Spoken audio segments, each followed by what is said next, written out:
Hi, everyone. Welcome to the Brand Innovators Livecast series. I'll be your host today. My name is Lauren Kania, and I'm the Vice President of Client Success here at Brand Innovators. We have a really exciting program in store for you today. I will say that in my 3 years of working here, this topic, the future of TV, is by far one of the most popular, and its popularity is growing year over year. And I don't think that's going to change anytime soon. So I'm excited to hear from all of our great thought leaders today, starting with Cadent and TV Rev, followed by Wells Fargo, Anheuser-Busch, Heineken, and Paramount, plus Viacom CBS. So before we get started and kick things off, we would like to share a very special sizzle reel with you right now. Welcome to the official 2021 kickoff Brand Innovators event. I'm sorry to negate all of that calming energy. We have an amazing program to kick off this year. Alicia, it's so good to see you. Meenakshi, thank you so much for joining us. I'm really excited to chat with Julie. It's my first event with Brand Innovators this year. We have 3 days, over 30 main stage speakers, 13 different private roundtable discussions, everything from data-driven advertising to purpose-driven marketing, future of retail, entertainment and streaming, everything that you, the marketer, needs to know to have a successful 2021. The brand purpose obviously is critical as brand stewards, as communicators, as strategic marketers. We need to understand what brand we're trying to build. As we entered COVID, we knew like this has the potential to be a catalyst and a galvanizing force for our entire operation. People's psychology about the pandemic obviously changed week by week and month by month, where we had to really focus on safety and sanitation, contactless delivery, contactless carryout early on. The entire pandemic, we've been working on just making sure that our content is speaking to the times, is sensitive to what people is going through, but is also continuing to evolve. I'm sure that everyone here has seen babies and families and partners passing behind the Zoom or the Teams calls. And I think the ability to want to keep human and to allow for the integration of personal and professional lives is something that helps a lot and put people at ease. We are shopping brands that are consistent with our values. We are looking for brands that have a point of view in terms of society and what is happening currently and current events, that are also close and working with our communities, and importantly, of course, that they are sustainable. I think that's so important for brands right now to really make sure that they're not just sticking to whatever media plan or social plan they might have had before, they think they're supposed to do, or waiting for things to get back to normal. There's not a normal, there's not a thing to get back to. We're really in a place where we can only go forward and really progress. Every single touch that we have with a consumer is an experience and is a representation of the core of who we are as a brand. And so all of those need to weave together. It's not a new concept. It has been around for years, but now consumers have raised the bar of the expectation of every single experience. The number of experiences in our brand ecosystem has exploded astronomically. Think about your customers and try to see if you can map their unmet needs that kind of point you in the right direction for the kinds of things that you should be experimenting with. Obviously, testing and iterating kind of new things in a way that makes sense and that give you the confidence to really launch new things at scale. On my mind, it's just B2C. Like we are on the same side, like their B is my B. What is more important, the structure, the processes, or the culture? I've seen places that have no structure, no process, but it works because the people are a certain type of people and it fits well with what they're trying to accomplish. What is that story that any of us are telling, and how do we make sure that it's actually satisfying a need? Think about search, think about social advocacy, think about all of these other channels. Like, you need to be relevant and you need to be needed. Well, the worst thing you can be in our business, as you know better than I, is irrelevant. We certainly are out of that, and now we're starting to see embracement. People have a feeling towards Gillette that's positive. And when you are able to combine love and respect, I think you're able to secure business for a long time. We focus our PR only around March for Women's History Month and November for Women's Entrepreneurship Month. The closer you keep whatever area of purpose you explore and you dedicate yourself to what your brand stands for, the easier it is.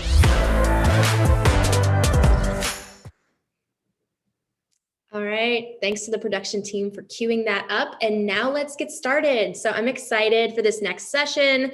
I'm really honored to bring Paul Alfieri, the CMO of Cadent, on, and Alan Wolk, co-founder and lead analyst at TV Rev. Hi, Alan. Hey, how are you? Good to see you. Likewise. Nice to see you too. Yeah, long time, no talk. And hi, Paul. Hi, Lauren. Hi, Alan. How are both of you? Good to see you. Good. Hey. Good to see you. I'll let you guys chat and pop back in towards the end. Sounds good. Great. Sounds good. Okay, so welcome everybody out there in TV land. We are going to be talking about this really interesting paper that we did with Cadent and with brand innovators around the future of CTV. And to start off, I'm going to see if I can. I think I can. Yes, looks okay.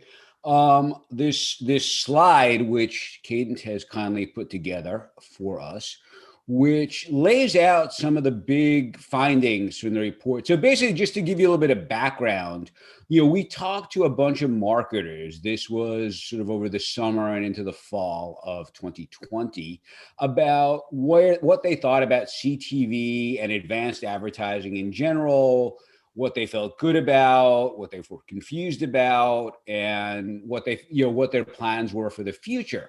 So looking at it, sort of one of the biggest takeaways is that 59% of them were already running ads on CTV. Now I'm going to pull back for a brief second. One of the more interesting things that we find in our TV Rev work and was definitely seen in this report is there's a whole lot of confusion around definitions, right? So you hear people talk about OTT and CTV and streaming, and it's like, what does all that mean? And reality is it more or less means the same thing, but when people use different words for it, it gets confusing. We tend to define CTV or connected TV as that subset of OTT, which is watched on a television set. So if you look at television programming, that's delivered via streaming, which is sort of all of OTT, probably somewhere between 80 and 90% of it is actually watched on a television set. The rest of it is watched on a phone or a laptop or whatnot. But so it's pretty much all of it. And CTV is just an easier term to use for everyone. But anyway, so what were some of the reasons that they liked advertising on CTV, or that they were attracted to it? And one is wide audience reach, which in 2020 was getting wider, and in 2021 and beyond is going to get wider still. Like, we really believe that right now, with the launch of Paramount Plus last week, you've got 9 of these giant flixes, right? These giant multi-billion-dollar streaming services. Plus you have all of the the free ad-supported streaming TV like Pluto and Tubi and the Roku channel. And then all these niche players too, like Acorn and Crunchyroll. And there's so we're at a point now where there's more and better programming on streaming for less money than there is on linear. And we think that people are going to start making that move and watching a lot more CTV than they even have in previous years. Although at the same time, that linear audience is not moving because nothing in TV ever moves all that quickly. But anyway, the reasons that, beyond wide audience reach was that there were sophisticated targeting capabilities, which is huge. You get that addressable element on CTV. It's baked into it. And then the third reason, which is also really key, is that you have lighter ad loads and they help keep the audience engaged. If you've ever sort of been watching streaming for a long time and then switch back to linear, you really notice, my God, was that what I was putting up with for all those years? So it is a big thing. Some of the sort of flags that people had about why, and that's in that sort of second column there, which I'm pointing to, but you can't see me point to it. Some of them are reluctant to get on board because they thought CTV was too expensive. And this is true. The CPMs are definitely higher because you're getting a tighter audience. 28% thought it was too difficult to measure. that's also, there's a lot of validity to that. We've been seeing new sort of solutions coming out from companies like iSpot and Nielsen to sort of help make that a lot easier. And 27% said it's too hard to buy at scale. And Paul's going to talk to how Cadent may be helping with that one. And anyway, nevertheless, CTV is a sea change. 60% of them thought that their budget was going to go up, and their CTV, expenditures would go up over the next year. And really critical, 72% of them thought that CTV is going to be a very important way to reach audiences over the next 2 to 5 years. Final thing, and then I'm going to sort of turn it over to let Paul do some talking here, is that addressable advertising, which is targeted at, you've also heard it called audience-based advertising, where you're looking at who the viewer is and you're sort of targeting at a specific audience. That that's something that 64% of them expected to see an increase in that in the next 2 to 4 years. And what's exciting about addressable is that it's now available in a bigger way on linear, and it's always available on streaming. So Paul, I'm going to turn it over to you now.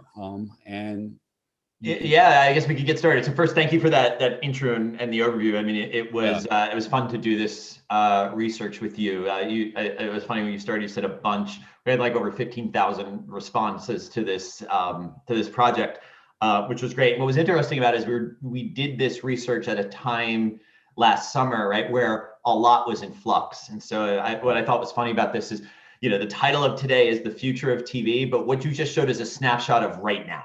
Right. And while everyone wants to know where things are going, I think what's really important for our discussion today and for talking about this research is to talk about right now. And, being a CMO myself, right now in the state of marketing, how CMOs should be viewing TV as part of their overall marketing mix. So a couple thought starters, and then we can get through the discussion on this. Is, you as interesting way you phrased it, Alan, before, like, we think that there's a shift, but nothing ever moves quickly in TV. I think what's important to realize as a marketer is the delivery mechanism of television content may be changing. It may be going from a cable and a cable box to a phone and an Ethernet cable or Wi-Fi or 5G or something, but the content itself does not, right? The content, professionally produced content that are TV episodes is not changing. It's just shifting where it's being viewed. And I think that's important for us to realize. It's not that one delivery mechanism, linear, is better or worse than IP or anything else, but the delivery mechanism is changing. And the corollary to that is what we're seeing is more viewers of TV choosing their own adventure rather than sitting down and being entertained. But both of those experiences are really important. And if you're a marketer, you have to understand that. And what I mean by that is this is the on-demand viewer, right? I have a son, he doesn't go to sleep. He's on spring break this week. He doesn't go to sleep till 8. My wife and I wanted to watch the end of a show. We didn't start it till 9:22 at night because that was when bedtime was. And that's fine. We're an on-demand viewer at that moment. And I'm valuable to an advertiser because I committed to watching this episode. And so my attention during the episode of the TV show is absolutely important for me in an on-demand world. Right. But similarly, we have a friend, it's actually a couple of years ago, but I love this story. And she absolutely loved the TV show Scandal. Just was hooked on it. And would, on Facebook, while she was watching the episode live, post these, oh no, I can't believe that happened, right? And that co-viewing experience, we didn't watch Scandal all the time, but sometimes we look at our phones and go, oh, I got to see what Kalia's doing. And we'd like tune into the show. And that live TV experience is still important to an advertiser because it creates that shared community and that aggregation of audience in a way that on-demand doesn't. And so I think that's really important as we start this conversation to think about is what's changing in TV and what does the future look like is, in yesteryear, my cable guy maybe put a cable in my wall and that's how I got TV. And tomorrow, maybe I'm renting a 5G piece of equipment in order to do that. But the on-demand and live experiences are super important to marketers. And I think as we go through this, we'll talk about this. The second piece though is how are those live and on-demand experiences and the way that content is delivered important to marketers? It always goes back to the ROI equation. I think as we get through this conversation, we're going to talk a bit about measurement and ROI. And I was listening to the intro video, and everyone was talking about it. I wrote down, it was Carter Cranford from Verizon. She said, our consumer experiences have grown exponentially, right? There are a ton of experiences that marketers are creating now to try to engage consumers across a bunch of different devices. Some of them have TV content, some of them are email, some of them are other things, in-person experiences. But the thing that ties it all together is the ROI equation. And what's interesting is TV can come back to that. TV is starting to, with CTV and the blending of audiences, really become a major factor in true KPI or an ROI equations that's there. But the third piece of it is, and I think this is what our survey uncovered, to kind of give it back to you, is marketers, given our responsibility to engage our consumers, right? The other thing I wrote down, I love that it's all B2C, my B is your B. That was Fernando on the end. I love that quote, right? And it's the path of least resistance. If it's complicated, if something is not packaged correctly, if I've got to spend too much time in one channel, and like one channel that could be, CTV versus linear, or that could be TV versus digital. If I'm going to spend too much time tinkering to try to equate one channel to the other, I can't make my ROI calculation, and it's not worth my time, right? I have to keep my business moving forward. And so I think, my three takeaways and, kind of headline what we're going to talk about today is that path of least resistance for CTV, is improving. Right.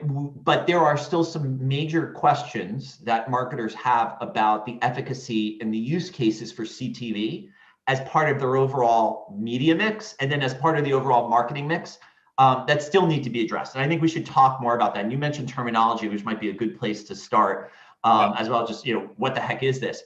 But framing this correctly and understanding that, if we don't get the packaging right, if we don't make it easier for marketers to equate this, a newer medium of CTV with some of the older, more established ones in terms of what is it delivering to my business? I just want to sell another case of apple juice kind of thing, right? That's all I want. None of this matters, right? And the media guys and all the launches of all the big flixes, as you talked about, they don't matter at all, because we're not going to spend there as marketers, because I don't know what it's actually delivering for me. No, this is very true.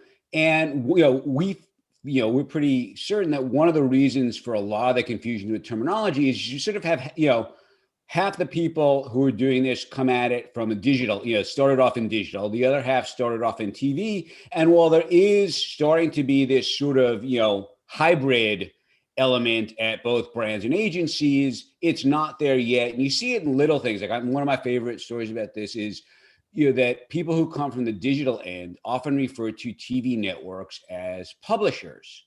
And people who work at TV networks are always like, why are they talking about the New York Times and Condé Nast? Right. Like, what does that have to do with us? And, and that's like, it's a little term, but it's like, no, they, and you sort of have to explain, no, they actually refer to themselves as networks or programmers if you want to get fancy, but they don't really, publishers just throws them. And especially as we move into this world, if you were coming from TV, you didn't really, you knew Nielsen, you knew GRPs or certain terms, and then suddenly you're confronted with things like SSP and, DSP and, and all these hundreds of acronyms. And it's really confusing. And then also, if you're coming from TV, it was pretty simple. You bought on day parts. You based it on GRPs, and you push the button, and that was it. And now suddenly you've got all these walled gardens. You've got people offering different, using different definitions for different terms, things that don't make sense. Audience definition is a huge one. Like, if I want to, OpenAP has been doing, great work trying to sort of standardize, just even if I want to reach new moms. Well, is a new mom someone with a 6-month-old, a 3-year-old? Where's the line? And if everybody has a different definition, it becomes really hard to plan all of that stuff. It is. And I think, that goes back to, my comment about path of least resistance. I think what's interesting about, or what we need to think about with common terms, common definitions and all that, is that, it's not going to be there. I think sometimes in the industry, we tend to talk about it's the us versus them. The digital guys want this and the TV guys have this, and TV's been doing it this way for 60 years, and Nielsen and GRP and digital's been doing this, and look at the success of Google and Facebook. And you know what, like as a marketer, my job is to find my customer, and having some artificial war about the digital guys versus the TV guys doesn't help me find my customer, because that's my job. My boss wants me to find my customer, right? And my boss wants me to figure out where my customer is going. Right. And so I think what's, when you get to terminology, some of the things that I would say is as a marketer, that's on you, right? As a CMO, that's on you in your business to define the KPI and to use your spend and to use your your internal data and resources to define what you're looking for, and then work with the partners that are going to be flexible enough to help you get that, right? Because otherwise what happens is you are going to get caught down the path of how many SSPs do I need? Or, is this data segment good enough? Or should I find one that maybe costs me, a fraction of a penny less, but maybe gives me a little better ROI, but maybe the drop off on the segment sync isn't, you wind up getting caught down this rat hole that I think is not productive in a way. And so it's important, right? Knowing what questions to ask and getting that, you use this phrase when we were talking prior, right? The technical consistency, that's not on your suppliers. That's on you to know what questions to ask as a marketer. That's for you to say, these are the 5 things I need to know. How fresh is your data? How do you define this? And to make sure that partner is aligning with you and your team and the way your team is growing. Right, and not to be afraid to ask if you don't understand something. In other words, that seems to be a big thing. People are afraid of seeming dumb, of not seeming not with it. But nobody, with the range of definitions, it's really a smart thing to go, okay, what exactly do you mean by this? How are you defining even something big? How are you defining CTV? What am I actually paying for? Right. Getting all that down so you know what you're going in with. And one of the reasons we found in the survey that marketers are excited about CTV advertising is just that, right? CTV brings a consistency into the marketing department, right? Because now I've got a segment that I've defined. These are my loyalists, or these are my, my intenders and where they are. And I can find them in my email programs, I can find them in my digital programs, I can find them in my CTV programs. And then if you use a company like Caden, we can find them on your linear TV media as well and tie that thing together. And so now, it gives you as a marketer more control over how you see your customer or your prospects and how you're interacting with them. And I think that's one thing that traditional television hasn't been able to deliver at scale until the rise of CTV. Is that ability for a marketer to push their own audience segment down, right? Otherwise, we were living in a world of age and gender and defined, cohorts by the networks or by Nielsen. And so now a marketer can say, I'm going to target pizza lovers, and I define a pizza lover as this, and it doesn't include pineapple, because if they put pineapple on their pizza, they don't love pizza, or whatever that is. A marketer can find that, and that.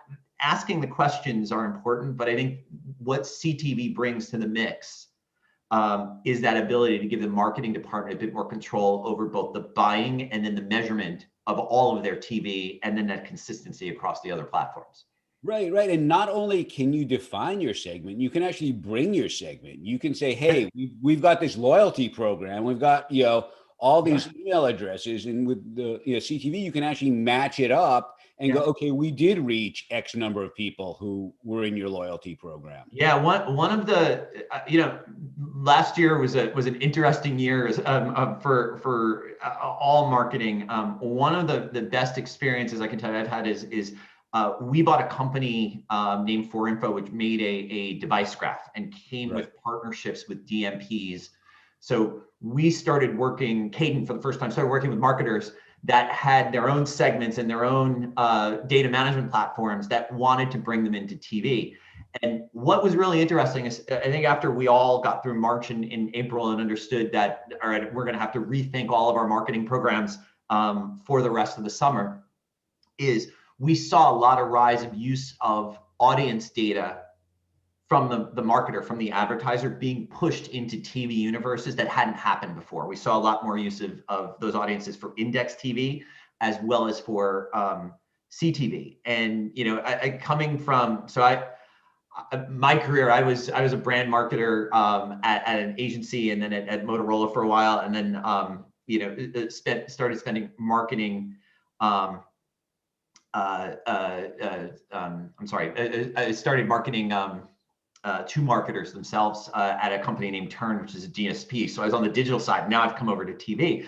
That was the first time I really saw the worlds melding, right? Because the conversation turned to where's my audience, and not broadcast TV is antiquated, and so I got to go find the new thing. It was way more about let me define this segment, let me push it to the places.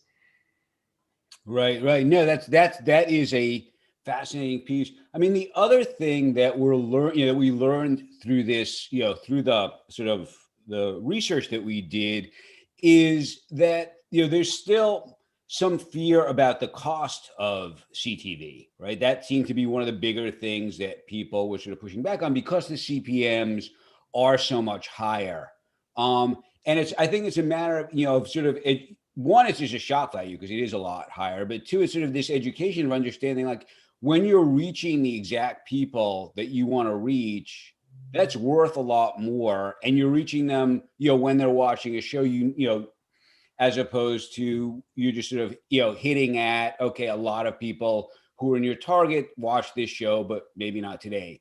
And sort of explaining that value proposition a lot better. Yeah. And the conversations we had over the summers, we were doing that. And, we were doing this before with addressable set-top advertising, was a lot more about the in target, right? And I think what happens is, if you look at traditional linear TV and then are able to do an analysis of what was in target, of what you reached, we all know that you find a lot of out of target, right? Which lowers the CPM on a per unit basis, but doesn't actively effectively move your marketing campaign forward, right? Some of the dollars in your traditional linear TV campaign work harder because they're working against an audience that actually is in target. When you start looking at an in target CPM and then looking at the cost of CTV or addressable, you find out actually, the costs and the benefits, right? The ROI equation that comes from that are actually not only quite comparable, but in a lot of ways quite better, right? Because not only can you measure more, you can optimize more frequently in some of the newer mediums than you can in linear television. It's just the way the systems work. But I think the most important thing, though, is you need both, right? I spent 6 years in a digital DSP, and we talked a lot about the lower funnel. And it's like, look, you ain't getting to the lower funnel if you're not coming in at the top of the funnel, right? And I think what's important about TV, to know about TV, is TV can do that top of funnel better than a lot of the digital properties, but it can also address different constituencies now throughout the funnel with different use cases and types. Two things. I see we got a question here. Do we consider linear broadcast running on connected TVs like Samsung or Vizio CTV? So yes, I would consider those, because those devices are listening to the broadcasts. And then in a lot of instances, depending on how the user has it configured, you can do addressable ad insertion, kind of overlaying and those natural breaks. And so, yes, we would consider those there. And I think another question we got, which is relevant to this, is, do we think audience-based buying will finally be relevant this year during our upfronts and beyond, or are we not there yet? Which I think is the other piece of this. And that's kind of what we're saying, Alan, right? Definitely. Yeah. I mean, audience-based buying should be relevant to marketing departments all the time right now, right? Because if you're not actually identifying and segmenting your customer, which I'm sure you're doing in your other marketing, and your other channels on marketing, you have to have a view in it to TV. I think the question, what I would rephrase that question, say, do we think the capabilities to have unified audience-based buying across TV will make it into the upfronts and beyond? And that absolutely, I could say yes. At Kadant, we're doing it with our customers today, right? Take the one audience definition, and not just CTV and digital, but cable and broadcast, and bring that together with a single audience, so that a marketer has a way better view of the efficacy of that spend. Yeah, definitely. And you're starting to hear people ask for it too, sort of, right. As opposed to sort of, it being an option that was out there. And now brands are saying, we want this. We want to be able to do this because this is important, and we've been doing it. One of the things the pandemic did was really make clear the benefits of being able to target ads, because you had a lot of the situation they used to call, I think heard it called a lot, the hammer and the dance, where a lot of times places would open up and then shut down very quickly. And if you're an advertiser, you had to sort of figure out, okay, I can't send this ad to this state because this market, because they're closed, but I can send it to the other market. So the geolocation is a huge part of addressable too. Yeah, and I see Lauren creeping back, so we're probably gonna. I think she's gonna tell us to stop. But what I would say is that's great geolocation. I will also remind you in TV that geolocation has been around for almost 100 years, since the dawn of TV, with local broadcast.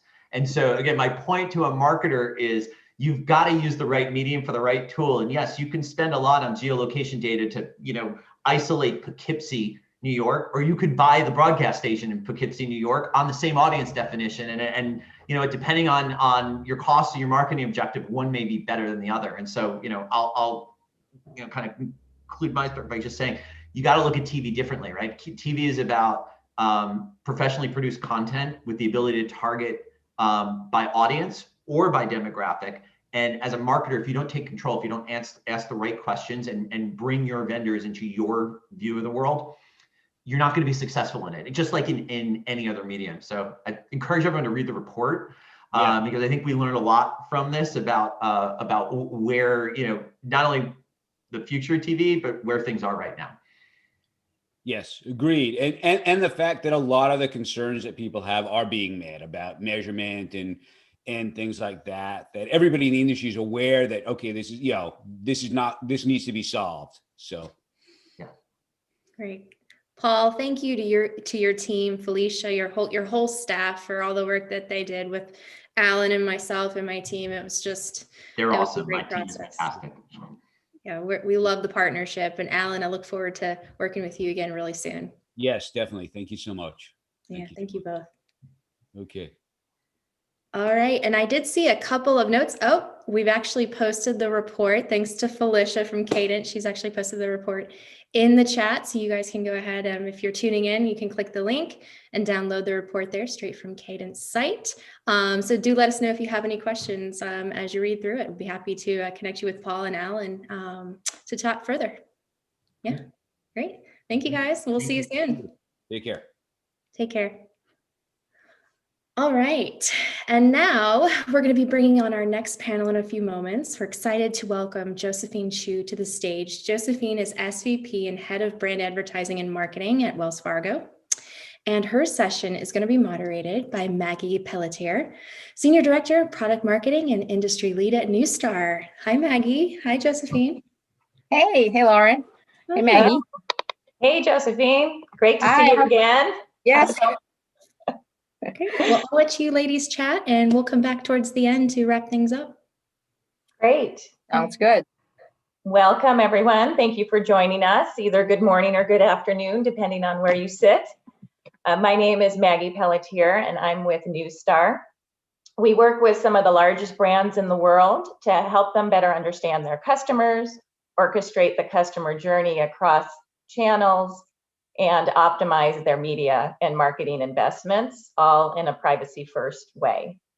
Josephine, over to you for a quick intro. Hi, my name is Josephine Chu. As you can tell, Maggie and I are not actually pretending to be in the same room. I am heading up the integrated marketing at Wells Fargo for brand building purposes, part of the public affairs. So brand building, corporate social responsibility, and helping out with, bringing sponsorship to life. So that's my role. Excellent. You have this incredible track record, Josephine, in financial services. So I'd really love for you to talk about your path to your current role at Wells Fargo, if you could. Thanks, Maggie. Yeah, so in asking that question, I just realized that I probably, run the circuit on the Bay Area financial, Schwab, Visa. We did a lot of global work at Franklin Templeton, which was a lot of fun. It's an investment mutual funds company, and I was recruited as a digital person a few years ago at Wells Fargo to, at that time, trying to help bring the brand to an iconic level, because that was when, Wells Fargo was at the top of all the larger banks. But of course, everyone is aware of what had happened, and the last few years has been spending a lot of time trying to help rebuild the brand, because we actually do a lot of good. It's just how do we gain back the trust? So very digital, but also in the last couple of years, Maggie, it's you stop chasing after the digital dollars. Everything has become digital, so everything is kind of coming to your connected TV, your billboards, your beacons in the stadiums, you name it. So suddenly, my digital marketing skills is quite. It's really kind of led me to where I am. So. All right. Well, we're talking about TV today, and it really seems like the lines have been blurring and continue to blur between entertainment and TV. So from your perspective, what is entertainment and what is TV? Yeah, I was watching the earlier panel and I was listening to Paul talk, and I think we almost have to take TV all the way through, because for us, especially now during the pandemic, TV is basically our entertainment, right? This is synonymous. Like, how do we really think about TV? So I did a kind of a takeover over the summer on YouTube, and I'm sorry, I'm going to be throwing out names. Doesn't mean that I'm endorsing them. I'm just using them as real examples.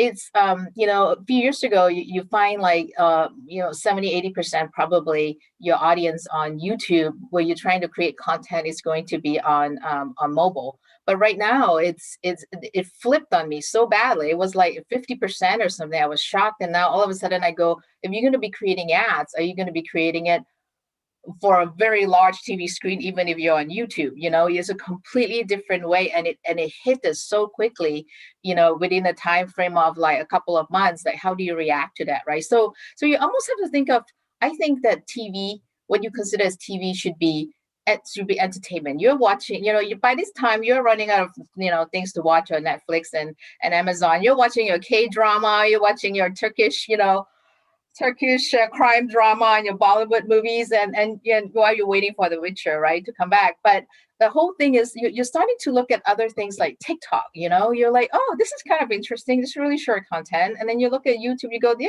starting to be on shorts. So there must be something there, right? A lot of people you can get really engaged. And how do you, like, literally, I'm watching TikTok of people like ER doctors swearing and Chinese street fashion or something on financial advice. It was just kind of amazing. But also, so we kind of have to look at it that way. And then if you take a look at my children, they're not watching sort of your TV shows. They're literally watching, I don't know why, my daughter is watching art restoration and nail polish thing at the same time, right? We're watching like soaring botanists and all kinds of really niche things that you never have been exposed in a million years before, if not for this movement of entertainment being on TV. But again, we really, I think, have to question what TV is.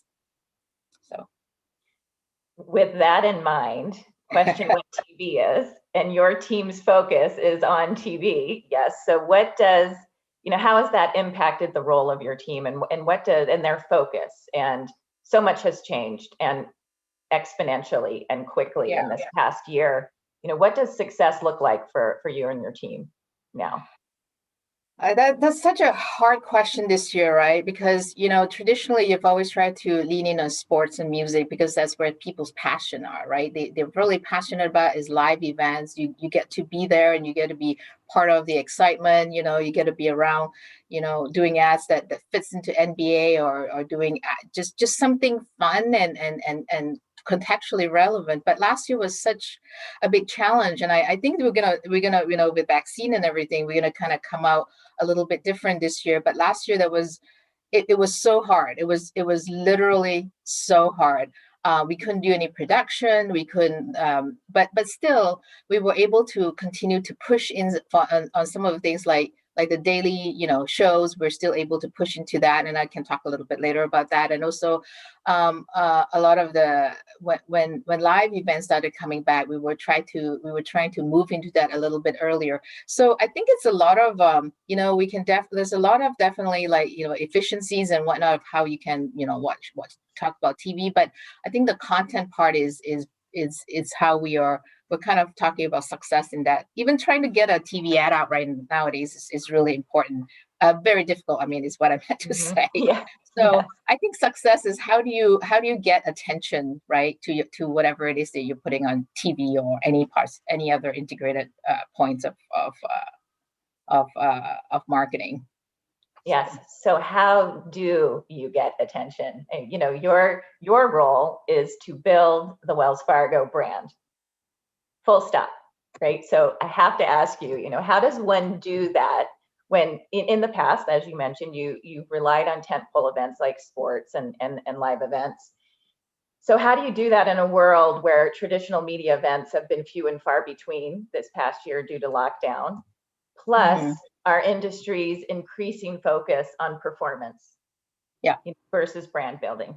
Yeah.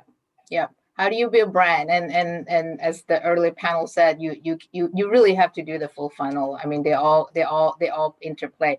It's a huge problem. It was a huge problem. So let me tell you a little bit about what we did this summer, which I think would kind of maybe help reflect this. And it ties back into a lot of people talking about authenticity and everything as well. So yeah, how you're sitting at home and you're going like, I'm sitting here, I can't do anything, right? Nothing is working, but then everything is upside down. Everything is upside down. And I've been here before, not exactly pandemic. So you kind of have to look at things completely differently. For example, one of the things that we've been doing well with Wells Fargo, I don't know if you guys know, but Wells Fargo has been doing corporate social responsibility work since the late 1800s. We've been around doing a lot of good. Not a lot of people know it, but people should.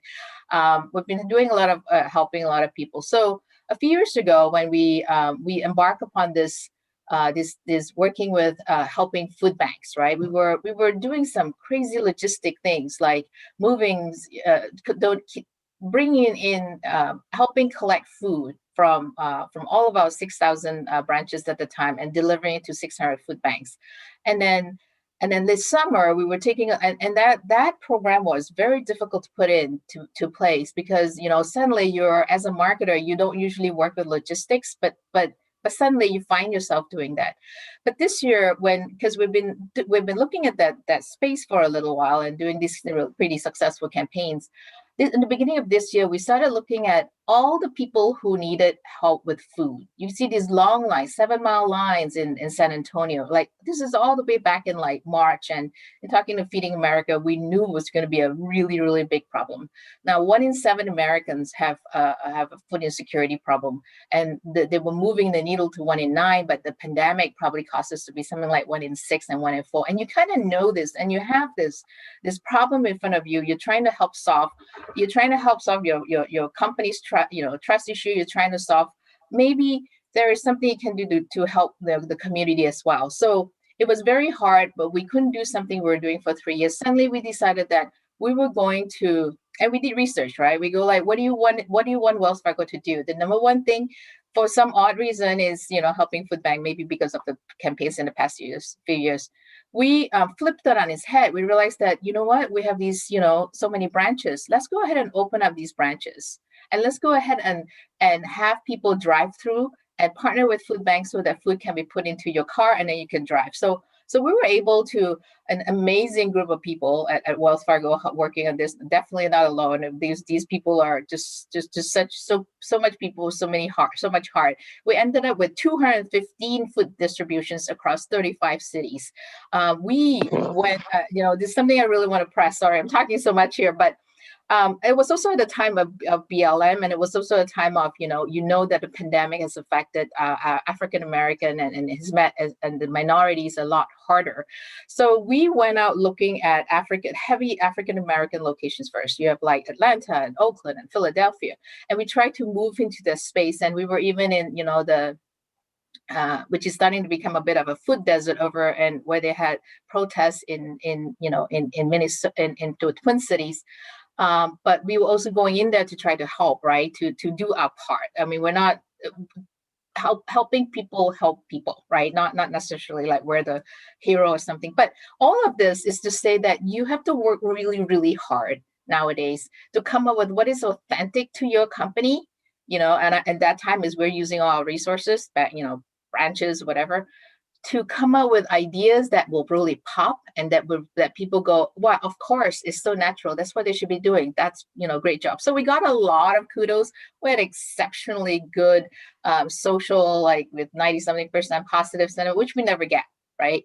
So huge. That's what I at this point, because, your brand metrics move up and down in a single day. Those are sort of the things you're trying to, gauge your success against. So that is just a great example. Thank you for sharing that detail. You had also mentioned while you were sharing the food banks campaign, a campaign that was inspired by the Black Lives Matter movement. Is that correct? Can you talk a little bit about that particular initiative? Yeah. So, it wasn't, I think as much as Wells Fargo has done a lot of good in the community, I think it's so easy for companies to just put up, a logo or something like that and just say I support. But how do you really, really support the community, right? Right now we have open for business funds, which allow us to go in and support minority and small businesses. And then, but one of the things we did over the summer, which may be more relevant to the marketers who are listening in, is we targeted locations that are definitely predominantly, Black, right? So we went in there and we're like trying really hard. It wasn't always successful. So we had, we were also in San Antonio, Dallas, we were in somewhere in Phoenix, but there were definitely some locations that Oakland that we really wanted to target. So we went in there with that mindset first. But on the path to these, 250, we were 250 food bank distribution. We also did a lot of things what we consider sort of more tent poles, right? So one of the things that we did, and you kind of have to come at this very carefully, because you don't want to go like, I'm the greatest thing because I've done this much for the Black community, but I don't think anyone has done enough for them, right? So we want to continue to do it. And how do we do it? So one of the things I'm very proud of was the Academy of Country Music was one of the second live events that came back. And we supported this woman whose name is called Mickey Guyton. I think she went up to get nominated by a Grammys as well. So we supported her, we partnered with her, we did the sponsor content, we dwelled into her background. This is where the other authenticity come by, right? When your media partners come to you, I always want to go, I don't want it off the shelf. They're going to hate me for saying this. I want something that is really, really real to my campaign and to Wells Fargo. What works for me? What is it? You got to work harder for me. So they came up with Mickey Guyton, who is this wonderful, amazing woman who is this beautiful and this fantastic voice and just the most positive outlook and really, and we supported her in that space, and she was very excited to say that she was the first woman of color to perform solo in the 55 years of the ACM Awards history. So very excited about that. So that is great. So great to hear.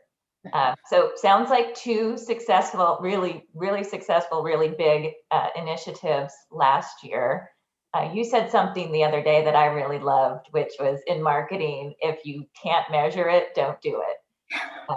And I think it's really great. It's really great to hear. So how do you measure big initiatives like the last two campaigns you just detailed? Yeah, there's so many, as budgets continue to be compressed and to be to have a lot of more pressure. You have to be kind of smarter and smarter to go into market, right? And so you're going to have a lot of people coming your way, especially when you're trying to build brand with great ideas. And at some point, you kind of have to go, wait, there's so many ways to measure things. Why would I want to go into areas, unless it's a test and learn, you want to budget a little bit for that. but in general, if your budget is so tight, what is it that you want to do? Everything has to be measurable, right? So I don't think you can tell your bosses nowadays to not have some kind of an outcome of being able to measure your campaigns if you're not. Why would you even put yourself in that situation? I think so. So I'm sorry, I'm a little lost here. So I think you can figure out different ways to measure. For example, in past campaigns, I know exactly who across the country have donated, not who, but how many people have donated to the campaign that Wells Fargo is supporting food banks, right? For example, I know that across all 50 states, even though some places we don't have a bank branches, all 50 states, somebody has donated. They have seen my ad, they have donated something to Feeding America on our behalf, right? I know, for example, that most donated dollars is $5. So I know all of this and I track everything. I know that, when I'm on Good Morning America, my ATM spikes, you guys are just going to have to find different ways as budgets gets compressed to prove your worth and prove that the campaign is working. And this is going to be even more prevalent as social media is, every time you turn around, your brand can go up and down a couple of points because guess what? You had a bad day. Somebody said something and your brand points go down, so you're going to have to prove your worth as your campaign as a whole, different ways of proving like, is this a success? And I would even go as far as, using some anecdotals if you have to. I had people, customers going to the branch going, you know what, I brought this food to donate and I really only want to do it here because, I was in bad shape in the summer and you helped me with this. So I mean, think of really creative and different ways to talk about success of your campaign and measurement. With that in mind, when you pitched these ideas internally to get approval to move forward, do you have to bake in some success metrics or build out a business case in some fashion?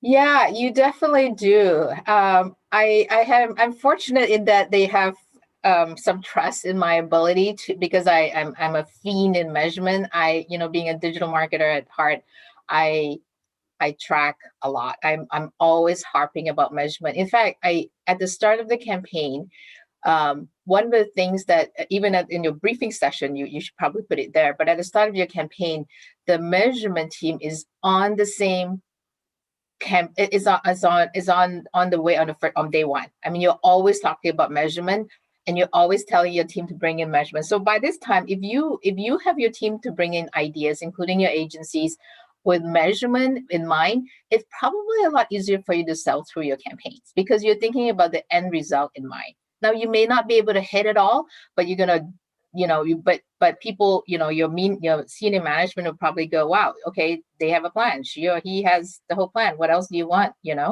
So I think that is going to kind of help, but you definitely have to, there's some credibility building and, you build upon another on past successes. And if you fail, and it's okay, you're going to have to say, wait, we tried this, it didn't work. I mean, again, you have to build your credibility to a little bit before you get there. Yeah, you have to have a bit of a track record, which you clearly have. So you said two things that I really love in marketing. If you can't measure it, don't do it. And also have the end in mind. I think those are two really good pieces of advice. You also have a secret to success. Would you mind sharing it? I was gonna email you this morning going, maybe I wonder if I can talk about that. Okay, let me put this way. Okay, you at least for brand building, guys, you cannot put a campaign out there and then go, I'm done, right? I mean, most of us know that is not the case anymore. Anyway, you're always like trying to figure out measurement or something like that, but you cannot put a campaign out there and walk away. Is there because there's so much noise out there, guys. There's noise every single time, every single place you look, every time you turn around, there's so much noise. So the big secret is, I forgot that this is national. you got to come up with things that make you pop. You got to come up with like ideas that make you go, hey guys, I'm over here. Don't forget me. I don't care how long your campaign is. You gotta have to do that, because if you don't do that, your campaign is just going to be like, hey, it's really exciting. It's just kind of like bleep and it went away. So that is my big secret. And if you really want me to help you brainstorm, I don't know, reach out to me or something. You had said always on with spikes, but the key to the spikes is it has to be a good idea, compelling, something that will get people's attention. And really, it's all everything I've said earlier. It's got to be real to your company. What is it about your company that works well, right? I mean, we're very different from Amazon, right? Like we're very different from, Salesforce. So what is it that is real about your company? Because people know, people get it. If you try really hard to be something completely different, it's going to be even harder to kind of, people are going to go like, okay, you're just a me too. What's so great about that? So it's all kind of, the same thing, right? It all comes together. It's all connected. So you have a pretty large team that you lead because you execute these really large scale initiatives. How have you adapted your leadership style to accommodate what were the realities of 2020 and coming into 2021 as well? Yeah, the campaigns are huge. I mean, when you're trying to galvanize 100,000 bankers or something, right? Or you're trying to galvanize a whole company to be very excited about your program because you're brand building. You have to reach out across all of your different lines of businesses and they want to participate. They want to support you. They're just sending people to help support your program, right? They want to go like, I'm in. So that's definitely a lot of, but the other good thing is we're already, Wells Fargo already have different locations, right? So it's not like everybody was in the same room all the time. So we have that edge, right? So in some ways, it hasn't changed that much, although everything is a lot more difficult during the pandemic. But I think being very, very clear on your vision and being very clear on where you want to go, and then being very clear to structure your team. I mean, your team comes together and goes off because your campaigns changes every single time. You could be, a campaign that I require a logistics person or security, or, sounds weird, right? Because I'm in marketing, or somebody from branches to represent that space. But you kind of want to make sure you have all these people rallying around your campaign. You have your corporate social responsibility people, completely on board. But there's a lot of ways that I've kind of spent a lot of time on this. Is organizing people in such a way that they feel empowered. You're like, you're gonna own this, and you're gonna make it work. And in my experience, if you have that much trust in people and that much faith, I would say 95% of the time they're going to come back and they're going to do a fantastic job. And they're going to come up with ways that will surprise you. I also think that this also applies, by the way, to your agency partners as well as to your media and your media partners as well. When you go buy media, because I've always seen, tell them, I want something that's real to this campaign. And how do you do your best for me? And by the way, here's the measurement we're trying to hit. Go wild, right? I mean, they'll still come back to you and they'll still check in with you, but I think that kind of like, you can't control everything right now. Everything is so different. Somebody's going to be so much smarter about Twitter or than you are. So you kind of have to like tell them what your goal is, tell them what the measurement is, the campaign success is, and then just like package them and say, hey, this is all the other information you need. If you need more, come back to me, and then go. I mean, of course, in reality, you basically spend 24 hours talking to people all the time, but but that's pretty much about it. So I don't think it has been that different, in many ways. Got it.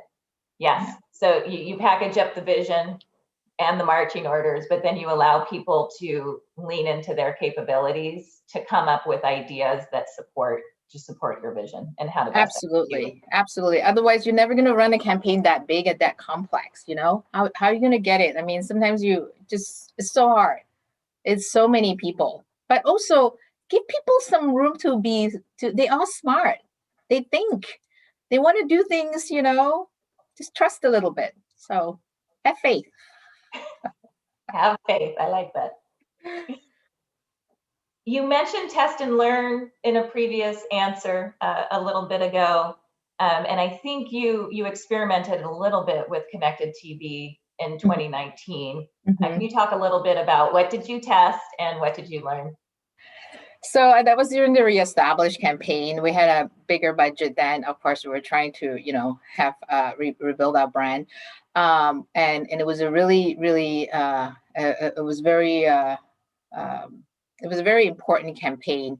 And at that time, connected TV, I think was probably like a year or two into its infancy, or I could be wrong here. And it was exciting, right? Because from a digital thinking person thinking digitally all the time, I'm like, okay, great, we can finally target. And I was listening a little bit earlier to the other panel. I'm like, let's go ahead and do that. But I was kind of I have to say it was quite difficult. It was like I felt like there were so many disparate people, disparate groups you have to work with. I think I spent like maybe 19 meetings.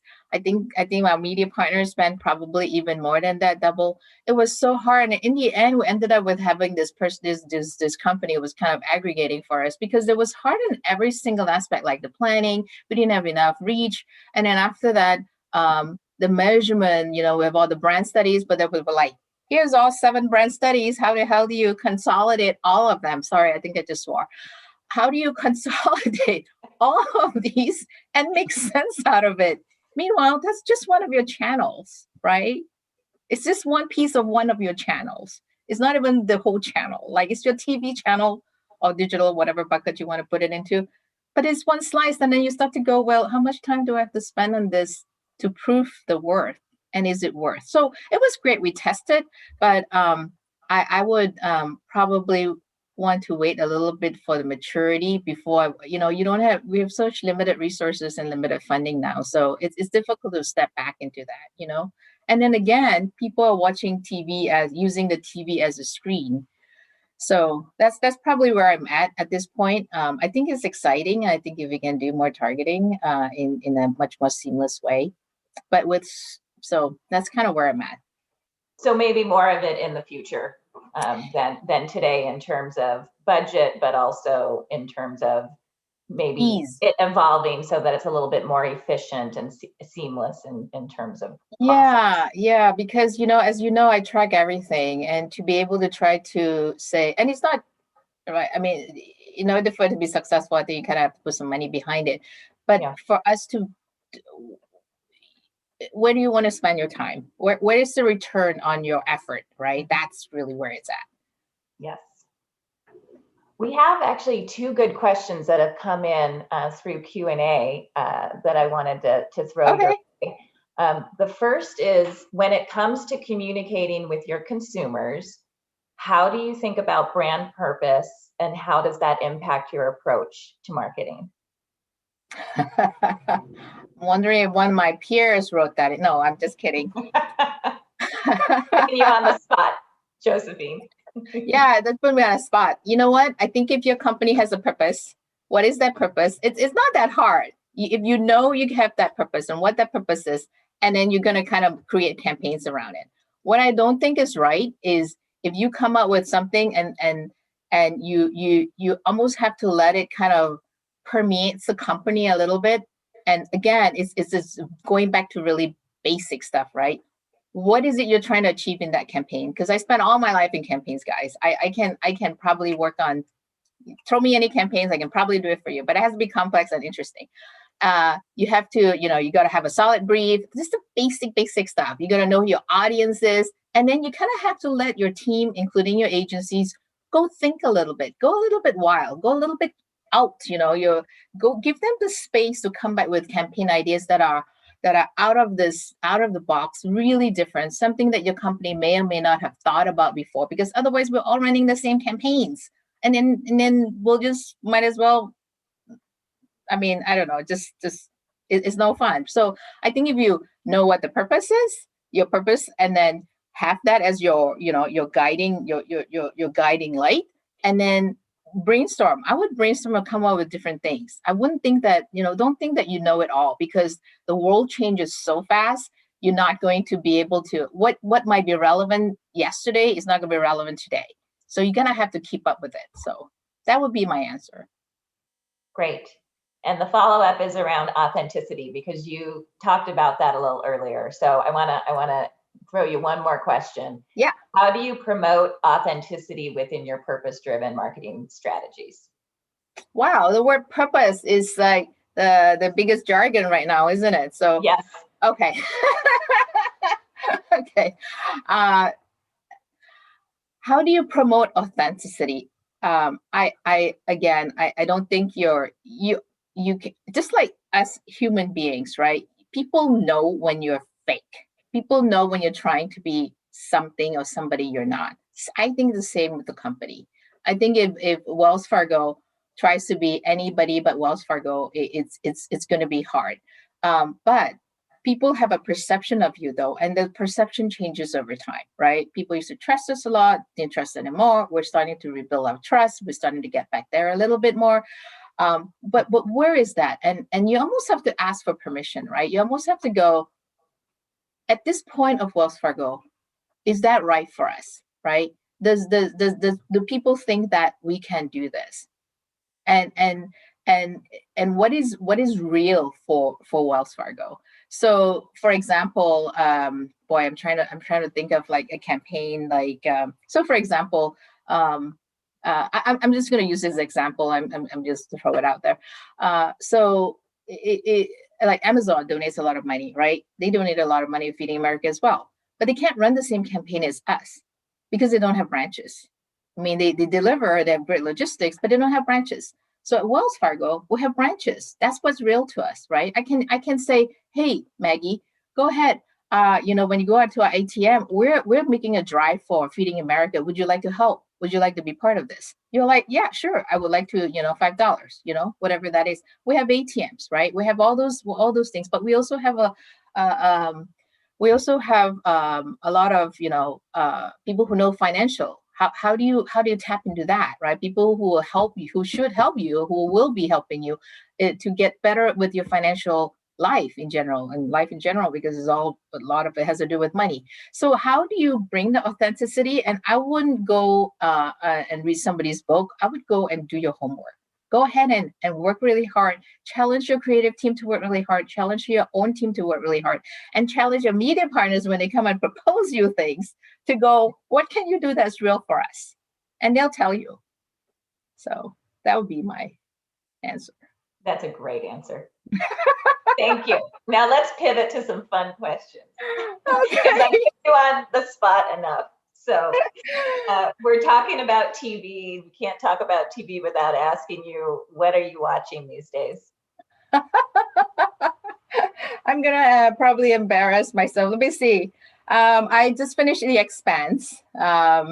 And it was kind of interesting because towards the end, they were just giving us one episode a week. And I felt like a blast to the past. I was like, okay, I'm waiting for this time is coming up. I'm going to watch that show. So I watch it a lot, but I'm also on like, a number of things like, I watch TikTok dancing, and I watch people playing piano on YouTube. And then anything my family is watching. Like yesterday was like the internet history. When we come together as a family, we don't watch a movie or a series or anymore. We watch whatever my kids want to show me on YouTube that they're watching. I learned a lot though. I learned things I would never have been interested in. So yeah, they keep you young. Yes. And keep me, with the trends of the Gen Z. So absolutely. Absolutely. All right, some rapid fire questions. What's your ideal start to your Sunday?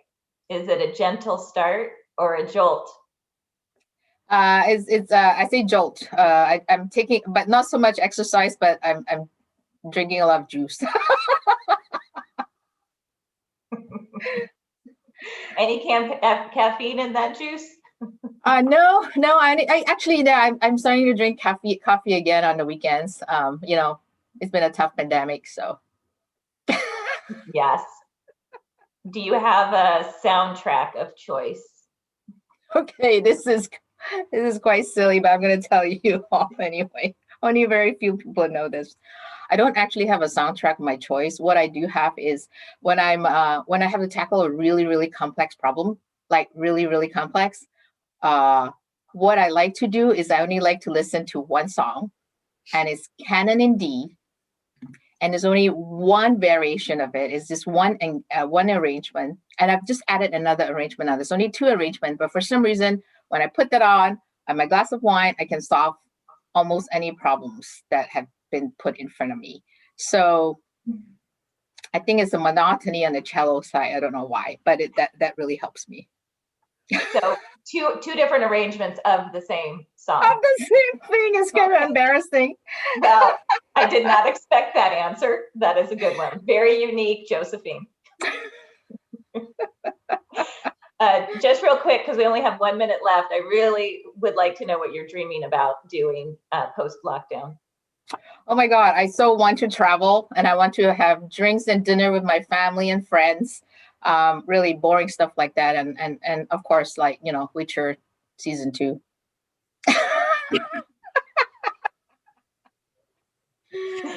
Sounds great. All right. Well, thank you so much. Thank you. It's been a pleasure, Josephine, chatting with you. Thank you. I had so much fun. Thank you, Maggie. You're welcome. Thank you, Josephine. Thank you, Maggie. We loved having you guys. Maybe a part 2 in a couple weeks. Sounds great. Okay. You invite me back. Thank you, Lauren. Yeah. Thank you both so much. We'll see you soon. Okay. All right. Bye. Okay. Wonderful chat. And we're going to keep the momentum going. So I'm really excited to bring to the stage our next session. So we're going to have Paulo Provinciali, VP of Media and Data at US AB InBev, and Seho Lee, the VP of Programmatic Sales at Unruly. Welcome to the stage, gentlemen. Thanks, Lauren. Oh, you're welcome. You're welcome. Okay, so I'll pop out and pop back in towards the end. Okay, great. Wonderful. Hello, everyone. My name is Seho Lee. I am the VP of Sales at Unruly. We operate a connected TV marketplace powered by our supply-side platform technology. My role is to work with brands and agencies to most effectively activate their video campaigns across our media partners. How you doing, Paulo? Oh, good. Good. Thank you for having me today. Of course, of course. So let me just get right into it. And Paulo, you're the VP of Media at AB InBev, one of the largest US advertisers. What does it mean to be the head of paid media for AB InBev? Can you tell us a little bit about your priorities? Sure thing. So if I could summarize what I do in a couple of things, the first one would be, coordinating all the media investment and the partnership for our portfolio of brands, and therefore making sure that, our brands and our product are top of mind for our consumers. We drive them to purchase and to choose our products, but also try to create unforgettable moments and experiences like what we've done recently in Super Bowl a month ago, but also what we've been trying to do all throughout 2020 during these unprecedented times, as many have called them, right? So reframing more what we do, just not as advertising and as an interruption, but actually as content. So that is kind of one of the two major focuses that I have. The other thing is, for me, is challenging what we do both internally and externally in the way we think about media. We purchase, measure, and optimize media to stay ahead of the curve, and actually, also to make sure that our investment has a greater impact. And right now, a big focus of mine on that front is everything that has to do with optimizing for viewability and attention, both in digital and in traditional linear TV space. So that's an area of focus of mine. Awesome. Awesome. So you mentioned the Super Bowl, which was just a little over a month ago. Congratulations, Tom Brady and the Buccaneers. When I look at the Super Bowl, it's such an iconic, high-value production and a very expensive event to participate in. But AB InBev has been known to produce some of the most iconic commercials, I think, of Budweiser, and one of my favorites is, Are You Up for Whatever? Can you explain to the audience a little bit about why the Super Bowl is such an important event to participate in? And can you talk a little bit about kind of what goes into the overall beginning to end production? Because I think that's super interesting for us to hear. Yeah, for sure. Super Bowl is kind of a unique event on its own. Is probably the largest media stage in the world, and it's the only event where people actually tune in not just for the game but also for the ads, which is makes it unique on its own, and that lends itself to be a great platform for creative and innovation and everything you can do both from the creative side but also on the media side. We use it to kick off our year, to introduce new products that we're going to launch throughout the year, or broadcast the message for our large and well-known brands like Budweiser or Bud Light, if you will. The brands that we select to air during Super Bowl are all part of a very deliberate commercial strategy, as I said, right? The new innovations that we want to bring to the market, or the existing brands that the new message or tone that they want to set for the year. And this year we found out that not being in the Super Bowl for Anheuser-Busch, one of the Anheuser-Busch brand, is as makes such a loud noise as big as being in the Super Bowl. Budweiser was for the first time in 37 years did not appear in the Super Bowl, and therefore made in order to actually use those resources to support COVID vaccine efforts and the Ad Council, and that made a big noise in this space for good reason. But what you see in the in the 30 seconds or the 60 seconds of the Super Bowl ads is a work that we lead up to it for months and months. We work up to it for months and months, and we use it in a couple of ways, both to create that human connection with people that is important. It's not what your brand stands for and what people care about, but finding the great overlap between the two things that actually allow you to connect with your audience and make it relevant. But also the other thing is, we use it to leverage and flex everything that we learn so far. So in this Super Bowl, we leverage a lot of the capabilities that we picked up in the past year in terms of creating digital experiences, connecting everything to digital commerce and e-commerce, creating content, and many other things that by necessity we had to learn how to do in 2020, and then we brought it, we dialed up to the max for Super Bowl 2021. Awesome. So when it's all said and done, when the scoreboard says 0-0 on the timing, how do you guys measure the effectiveness, whether it's through quantitative data or qualitative results, the impact and the success of your overall Super Bowl campaigns? It's, as you said, it's a combination of both quantitative and qualitative metrics, right? From a quantitative side, you can use more established modeling approaches like MMM and other things like this, but also you can use the impact that you have in terms of space of retails or share of sales that you have in the weeks and the leading to, during and after Super Bowl in that sense. But also we use more qualitative ones like share of conversation, PR impression, sentiment, even completion rate or key message inclusion for everything that we pick up, because this allows us to optimize on the fly. The thing is that obviously it's a mix of art and science. You want to be relevant, you want to pick up the right level of conversation, dial up what's working and dial down what's not working, and then hopefully seeing those results also in terms of, as I said, sales, share, and more structured measurement impacts like MMM and things like this. Awesome. What's your favorite AB InBev commercial of all time? Wow, that is a tough one to answer. It's like picking your favorite child. So what I can say is that so one thing that we had a lot of fun bringing to life this year, one campaign was the Bud Light Seltzer Lemonade campaign, and basically the film, the ad that we aired played on the idea that if life gives you lemon, you make lemonade. And because 2020 gave us so many lemons, Bud Light Seltzer decided to make a lemonade, and that was fun on its own. But then we figured out, how to best flex what we learned in the past year and connecting it 360 to many channels. So, for example, as soon as the ad air, everyone that had Drizzly installed in their phone got a pop-up notification saying, "Hey, did you see the ad? We saw it." And when you clicked on it and you opened the app, you saw a rain of lemons that was coming down and taking over the homepage or the page they were opening. So, reflecting kind of the spirit of the commercial that just aired. And then when actually the broadcast came back from the commercial break, we used one of our billboards in order to zoom in on the stadium and the audience there.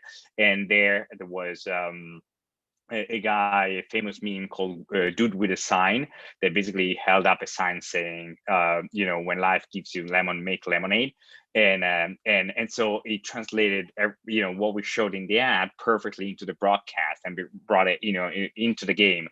And it's kind of funny because, there is one of my colleagues, a member of our team, that had to explain to the FBI why a dude with a sign with a bunch of lemons on it had to enter the stadium. And so it was funny, but it's definitely, a way that we use to blend the blur the lines between what's advertising and what's actually the content and entertainment itself.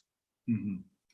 Awesome, thank you. So I'm going to shift gears a little bit now, talk about the convergence of linear and connected TV. And I think I've seen about maybe 10 plus webinars or panels this week talking about the shift in consumption being trailed by the shift in ad spend. So, I think it's quite evident throughout the past year that connected TV consumption has extremely accelerated.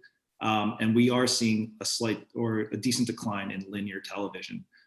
Do you expect the advertising budgets, to follow in the same trend as consumption is shifting?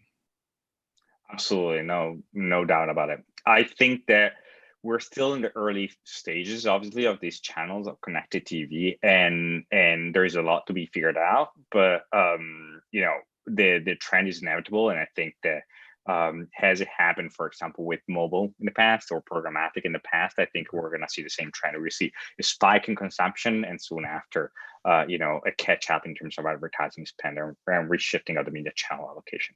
Yeah, of course. I think it reminds me of back in the day when desktop versus mobile consumption, but all this right desktop. Now it's kind of, there's always a Mary Meeker e-marketer slide to reference in every discussion about where the spend's going. So right. With the growth and disruption going on in the TV industry, there's still many challenges in connected TV, whether it's from pure execution or commercial or product technology.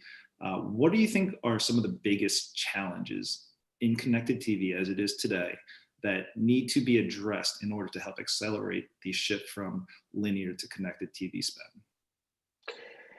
I almost feel like I'm giving you a cliche answer when I say fragmentation, but it's actually, I think that's that, right? I think that there is fragmentation, that it comes to life in different ways and different forms. So one is the inventory and the fragmentation of inventory itself.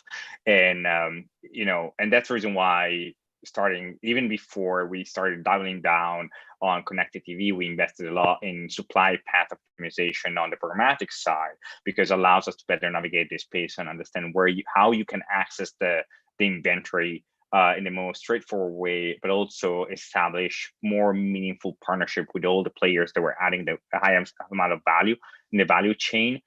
So that is important, and the same problem exists also on the connected TV space. Data is another thing. Right now there is different layers and different capabilities in terms of data that you can put upon the buy that you do, depending on the partner that you have, depending on the channel and activation that you do, and therefore data also it was already a challenge, and everyone is kind of wrangling with the user data collection and use of data. in a privacy compliant way. But then when you add, also the different fragmentation from different partners that you work with and what you can use, add that extra layer of complexity. Measurement is another thing, right? And so thinking about, how you can measure your delivery, the pixeling, for example, that you can do, where you can do it, where you cannot do it, and other forms of validation, but also understanding how you measure the impact in the right way. And at the end of the day, the simplest way to find a path to scale is for advertisers to have the ability to find reach at scale in a consistent manner amongst all these elements, right? As I said, targeting, measuring, and all these kind of things. But as I said, these are all problems that we saw when the programmatic ecosystem started developing and becoming, a very meaningful channel for all the players in the space. And I think that we're going through the same process with connected TV. I think that the biggest mistake that an advertiser can do right now is not investing meaningful efforts and resources in figuring out this space. But yeah, the one thing that I think I'm a little afraid of also is the creation of more fragmentation, siloing, or walled gardens, if you will. And not just from, for example, what a YouTube might offer and the limitation that you might have on that front with the social players, or call it whatever you want, right? But also all the networks now offering some kind of degree of, digital stream. And the way they go about it in creating their ecosystem, their environment where advertisers can play, is going to make a big difference if they take a more of a programmatic open approach versus a siloed walled garden kind of approach that we're seeing in other spaces. Yeah, I don't think this industry needs any more walled gardens. It makes two of us, yeah. So I'm gonna pull back sports, because I think sports is such a strong standing pillar for television. I know AV invests heavily in sports, especially football. Where do you see sports consumption going from a viewership standpoint between the different distribution outlets, whether it's going to go streaming or it's going to stick with the big major broadcasters? How do you see that playing out? Well, that's a few $1 billion question, not even a $1 billion question. But all right, let me take here an educated guess. I think that sports is going to follow the trend probably a little bit with a legward kind of with a little bit of a delay. But I think that, even in what you see with Amazon and the Thursday Night Football with the NFL is one of the things that, show that sports is trending that way. And I was pulling stats late last year to see what percentage of sports watchers are actually streaming content. And it's growing year over year at a significant pace. And even this year, Super Bowl, I think that streaming represented, I don't want to overstate it, but I think something between 12 and 15%. So there is a consumer demand for sure. And I think that, then the offer will follow suit to some degree. I think that, again, sports, as you hinted, is going to be a little bit, more of a stronghold of the linear offering for a little while longer, but I don't think that, we're going to see it stay exclusively on linear TV. I think that things are going to move, and at some point we're going to hit the tipping point where everything is going to migrate. But I think that, this is only the exemplification of the convergence that there is between a digital offering and a linear offering, right? There is not an out, if you will. And as I said before, major networks and partners are already offering, digital packages and offers that kind of blend what's available on linear and digital. So it's going to be an evolution. It's going to be an interesting one. But I think that we also need to keep an eye on ratings when it comes to sports. And what we thought that before. Sports were the last stronghold of ratings and strong watching behavior. recent ratings don't actually prove against that, or live TV in general, if you will, right? And sports obviously being one of the biggest elements there. So it's going to be interesting to see how people continue to behave in coming out of more than a year of being locked at home and streaming everything and anything, to seeing how the next 12 to 18 months are going to evolve. Got it. So, I have to throw a bone for the fellow sellers on in the audience. Can you share a little bit about the buying process for linear and connected TV at AB InBev? Is it mostly done during the upfronts? You guys pushing more towards digital, programmatic? Can you kind of outline how you work with your agencies and your in-house team to buy connected TV? For sure. So we have long-term deals for sure, but we are a very meaningful player also in the scatter market.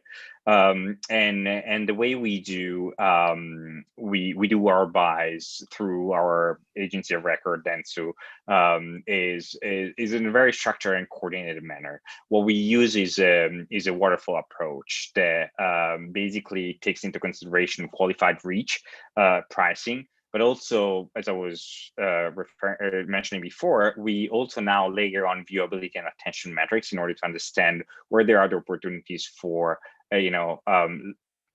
efficiently priced inventory that gathers high viewability or high attention. And the interesting thing that we're doing on this front is that now we measure viewability not only in the digital space, but also in the TV space with a company called TVision that measures people in the room when my ad is airing. In the same way, they can measure attention as eyes on the screen when the ad is airing. So the concept of viewability is not foreign to the digital space, and therefore, what we have been doing for years on the digital space. But the interesting thing is now that we bring it to the linear space, or the connected TV space, right? So we create this waterfall that takes into consideration, as I said, on target reach, CPMs, and viewability. And now, I can create a VCPM. Viewable CPM, viewable qualified CPM, call it whatever you want, where we're basically the partner or the channel that ranks the highest gets the first dollar, and then we go down the waterfall until either I hit the target reach or I exhaust my dollars. And the very interesting thing about it is that now we can put into the same ranker, networks and the different day parts. We can put, the YouTube of these connected TV partners and buys and programmatic buys that you can do. And the interesting thing also that allows us to break down the silo between traditional and digital in a way that we consider everything between TV and what we call TV replacement. And TV replacement is anything that, as I said, like connected TVs to TV replacement, but also a full screen experience on your phone is, I would argue, that gathers the same kind of attention and focus that you would have with a linear buy with TV, right? And so even if it's a smaller screen, doesn't mean that doesn't give you the lean back full on experience. And therefore, it becomes very interesting as you can put everything together, linear and digital, and you can actually measure and compare everything with the same metrics of viewability now, but then we're already working towards attention, and therefore understanding what CPM can get me a qualified audience that is actually attentive, and this is I think the next step in the industry. So should we expect to see KPIs listed out as effective attention CPM? Oh, that's my dream. That's my goal. I truly believe that attention should be a currency in the industry. And I'm really looking forward to work with a lot of partners, and I'm ready in the middle of the conversation to work with partners to understand how we can guarantee on viewability, both on the linear and digital space, but also on attention, and seeing what how we can partner together for create more attentive environments where people have give more of their attention, and therefore these more attentive environment become more premium environment that command a higher price, which I'm willing to pay, because I think that without attention, we're not going to have an impact. If you're not seeing my ad, it's very unlikely that my ad is going to have an impact on you. And then for a result, I'm willing to pay, a premium for that, because at that point, I know that my ROI from my investment is going to be higher. So I think it's a way to align incentives in everything that we do from the buy side and the sell side in order to bring a better raise the bar in the industry, but also bring a better consumer experience, because in all of that, it means that people are being more attentive and watching more carefully all the content that's served to them. Got it. So, you mentioned the importance of viewability in the digital environment or desktop mobile, and then attention for TV, connected TV. How much, it's for sure that strong creative plays an important part on driving those, viewability and attention metrics. Are you seeing a shift in creative production, whether it's as simple as just shortening a 30-second asset to a 6-second for a mobile OTT environment, or creating more personalized creative for connected TV because it allows for more unique targeting opportunities? Can you talk about how creative has changed now that there are so many different screens and devices where you can display and produce and distribute in AV and Bev ad? Yeah, it's fascinating to me how much a new channel, a new technology allows you to become more creative. And I'm very lucky to work with great brand teams, creative team, and creative agencies that really, when we partner together to understand the complexities and the nuances of that medium, the new medium that we're working with, and so me and my team lean in together with our media agency and try to lay out what that channel has to offer, then it comes back to iterating and creating together and figuring out what's going to work and what's not going to work. And so some of it is targeting and geo targeting that you can do with from a connected TV standpoint.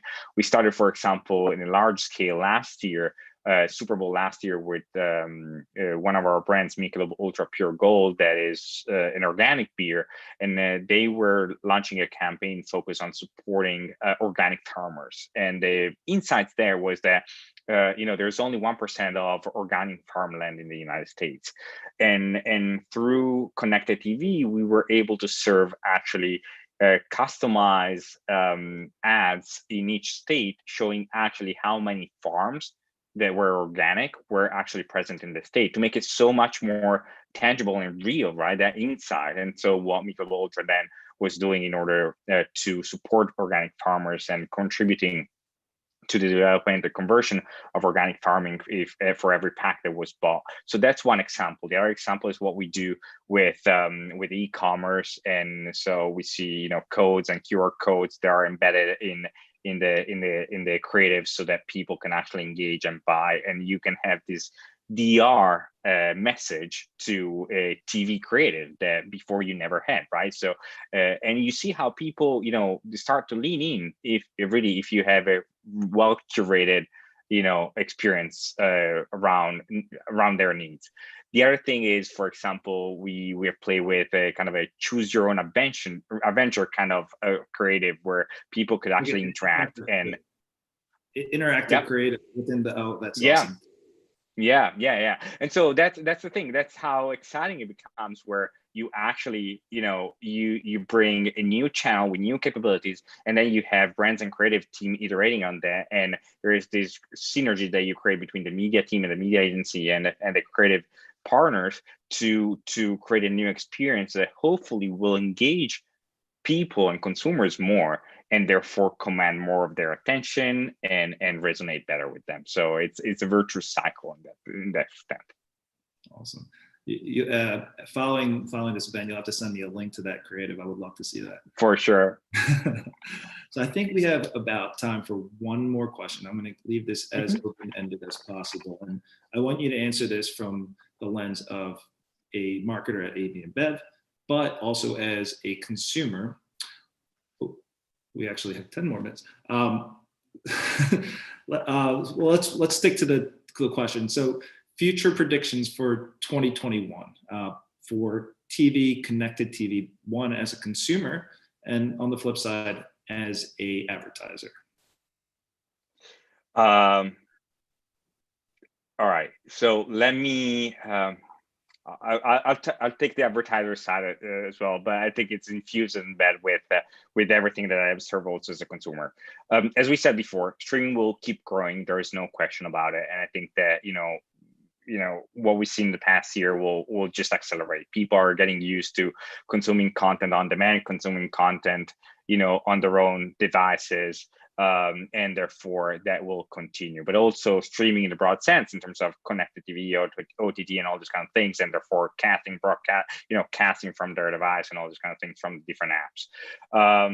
I think that as a result of that, ratings, I think, will keep declining because there is going to be a shift to more streamed content, and as a result of that, I think that it's going to be interesting to see what happens when the country opens up more and people are going to be spending less time at home, and therefore more on the go, more with their friends, more doing all the things that they wish they could do last year in the past year they weren't able to do, right? So that will have a negative effect into, I think, ratings, and it's going to be interesting to see how the different broadcasting partners and networks are going to react to that. If keep on increasing the prices to quoting scarcity of inventory, right? Or they're going to take a different tack.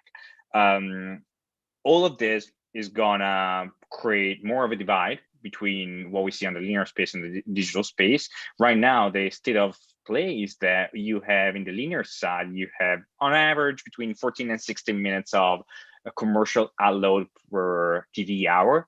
And so when you compare that with the average of between 4 and 8 minutes, say 6 on the digital space, on digital streaming, that creates a very big divergence in the consumer experience. And therefore more and more consumer will keep on going to the more the better consumer experience. And so seeing that migration and see that rating migration and all this kind of thing. So I think that there is a bit of a vicious cycle happening there. But then we'll see how how the different players will try to react and mitigate to that. As we said before, a lot of the networks are offering digital packages and digital offers that are becoming more and more enticing over time. But I think that there is also the opportunity for them to lean on their content creation capabilities to add value for the brands, right? And figuring out how, again, brands can lean in and become more part of the content and less of the interruptions.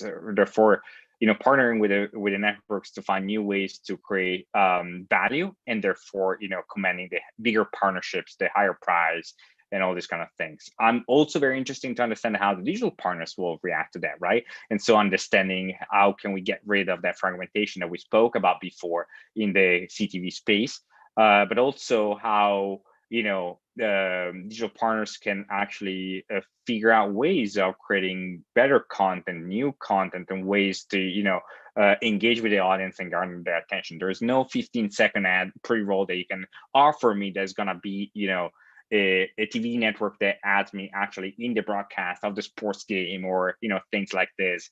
And so, but as we spoke about a minute ago, there are a lot of creative capabilities that you can do now with connected TV and many of the digital channels that make the user experience more interesting. So all in all, I think that it's going to be the trends that we've seen so far are going to continue. The interesting part is how people are going to react. I'm not confident enough to say how people are, the different players are going to react, but I think that as I said, there are going to be different approaches to it. There are going to be the people that are going to be a little bit more defensive and not willing to change the ways of doing business, and probably they're not going to be very well set up for the long term. And they're going to be partners that instead are going to be willing to experiment and share some of the risk and some of the cost of creating a better, newer experience. And I think that these are the people that I'm looking forward to partner with in order to actually figure out the future together. Mm-hmm. So would you say the landscape will get more complex for marketers, or it'll get more unified and simplified? Oh, for sure, more complex. And even think about everything that is happening on a privacy standpoint, right? I think that we're in a position where we're literally going to take a step back in order to take a step forward. But I think that, if you're up for the challenge, I think it's going to be very exciting because there is a lot that can be created and figured out and invented. So it's a great time to be. And I think there is a quote that roughly states something like, time will never, it's never been so fast, passing so fast, but it's never going to be this low, right? Kind of thing. And I think that it's never been so true. Yeah.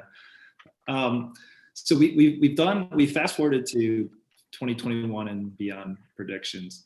Why don't we take a rewind back to 2020? And I would love to hear kind of some of the adjustments you've had to make from both an organizational standpoint, a marketer standpoint, due to the challenges that came across us as individuals and as corporate brands such as AB InBev through the pandemic.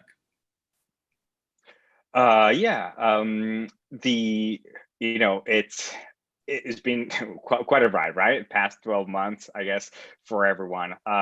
We had to adapt, and adapting has become the name of the game, right? I think that we had to figure out from the get-go when the country started going in lockdown, understanding, how we change our media to be able to reach people where they were spending time. So this meant more on streaming, more on gaming, more on connected devices, and also leaning in more on e-commerce and shopper marketing and all these kind of things. But then leveraging more digital out of home versus static out of home, figuring out what to do with radio and all this kind of thing. So it's been very interesting. But then uncertainty was kind of the reality, and therefore keeping in close touch with all our partners and understanding what new opportunities were coming, how the environment was changing, and all these kind of things. It was very interesting also to adapt from a creative and a messaging standpoint, and not being tone deaf and delivering a message that was able to resonate with people. And a lot of work has been done from brand teams in order to be relevant in a tactful and a meaningful way, and from helping out with testing sites and blood drives to providing entertainment with live streams and all these kind of things. The adaptability that we had to force ourselves to has been definitely stressful, and it's been a challenge for everyone, especially in this new environment where before we thought we couldn't possibly work from home for an extended period of time and on VC, and we had to figure out a way, right? But I think that as the saying goes, never waste a good crisis, and I think that this is a huge crisis for everyone and the whole industry. And I think that the spirit of figuring out a way forward is taught us a great lesson and allowed us to pick up a skill that now we're going to be able to carry forward in future years. And I think that although through challenges and pain, we are all better as a result of that. Yeah, with every challenge comes a learning experience. So for sure. Yeah. We do have one question from the audience. So from a marketer's perspective, is a digital minute more valuable than a linear TV minute? That's a very good question. And there are possibly 15 different ways to answer this question, but I'm going to take, most fundamental truth for me is, let's take a people first approach, a consumer first approach. Does it make any difference for a consumer when they're watching their TV, being these linear TV or connected TV? So you're watching, an on-demand, whatever on Hulu versus linear TV. In that case, the digital minute doesn't make any difference, because most of the time they don't even understand, they don't even perceive the difference between how it's served. So we have a lot of constructs that we have as part of our industry, and we have to break those barriers and those constructs. Now, if we're looking at what you can do with that digital minute versus that linear minute, once again, is very different depending on the context. As we discussed during our chat, right? You can have more targeting, more more customization on the digital minute, but at the same time, there is a lot of content that gets created on the traditional linear minute. So the the short answer is it depends, but I think that if we take the lens of what is going to be the consumer experience for people watching, that is what's going to give us the right way to evaluate that minute for as marketers and advertisers. Awesome. Well, it seems like our time is up. Paula, thank you so much for the awesome insights and shared experiences. And Lauren, It's been an absolute pleasure. Thank you for having me. Thank you both for being here. We'll hope you come back again very soon. For sure. Thank you, Silas. Thank you, Lauren. Bye-bye. All right, and next up, I'm happy to bring to the stage Quinn Kilberry. Quinn is the Head of Partnerships and Customer Experience at Heineken USA, and he'll be joined by his moderator, Lisa Nicolai, the Head of Client Partnerships at Ampersand. Join me in welcoming them to the stage. Hi, Lisa. I'll just give her a second and give Quinn a second. Yeah. Hey, gives me a second to find all the buttons to unmute and so forth. There you go. Exactly. How are you, Lisa? I'm doing great. How are you? Good to see you. Good to see you too. It's been a great day so far. It really has been. Every time we do this topic, it is always fascinating. And we see that in attendance. We see that in, just engagement on social when we post about, anything TV related. So it's really great. So we're very excited. And I know Quinn is going to join you in just a second. He actually dropped. So fun. He's having some fun technical difficulties. So the world we're in, right? I had my moment of panic because when you're making the segue, it always does the rejoining little circles. You're always like, uh-oh. It does. It's so funny. Our team, we have a great production team. Isabel, Shaw, Annie. If you speak with us on the stage, you know them. They reach out to you in advance and they talk to you, throughout your experience. They always tell me when they're going to put me live, but for some reason, it still shocks me every time. Till that second, well, we're all living so much in this world where I had one the other day in the middle of a big presentation where, I just lost everything. You're like, well, okay. Lisa, where are you based? I'm actually in Dallas, Texas. Oh, okay. Got it. And I know you have some colleagues out west. I do. I have them across the country. There he is. Oh, yeah. As soon as you introduced me, I got kicked out. That was impressive. That's okay. What's an event without one or two? Yeah, we were just talking about that happens to all of us during this time. It's the new normal, right? Truly. All right. Well, listen, I'm around. If you guys need me, let me know. I'll pop back in towards the end, and I hope you guys have a great chat. Awesome. Thanks so much. Hi, Quinn. Good to see you. Hello. You too. All right. Well, we'll just jump right in because I know everybody's anxious to hear from you. And so we'll get through the introductions and then dive right into the conversation. As Norma said, I'm Lisa Nicolai. I work on the client partnership team at Ampersand. And really, we're a media technology company. Our mission is bringing brands to audiences through content, through distribution, across screens and devices, providing insights and measurements to help advertisers like yourself understand their total TV investments.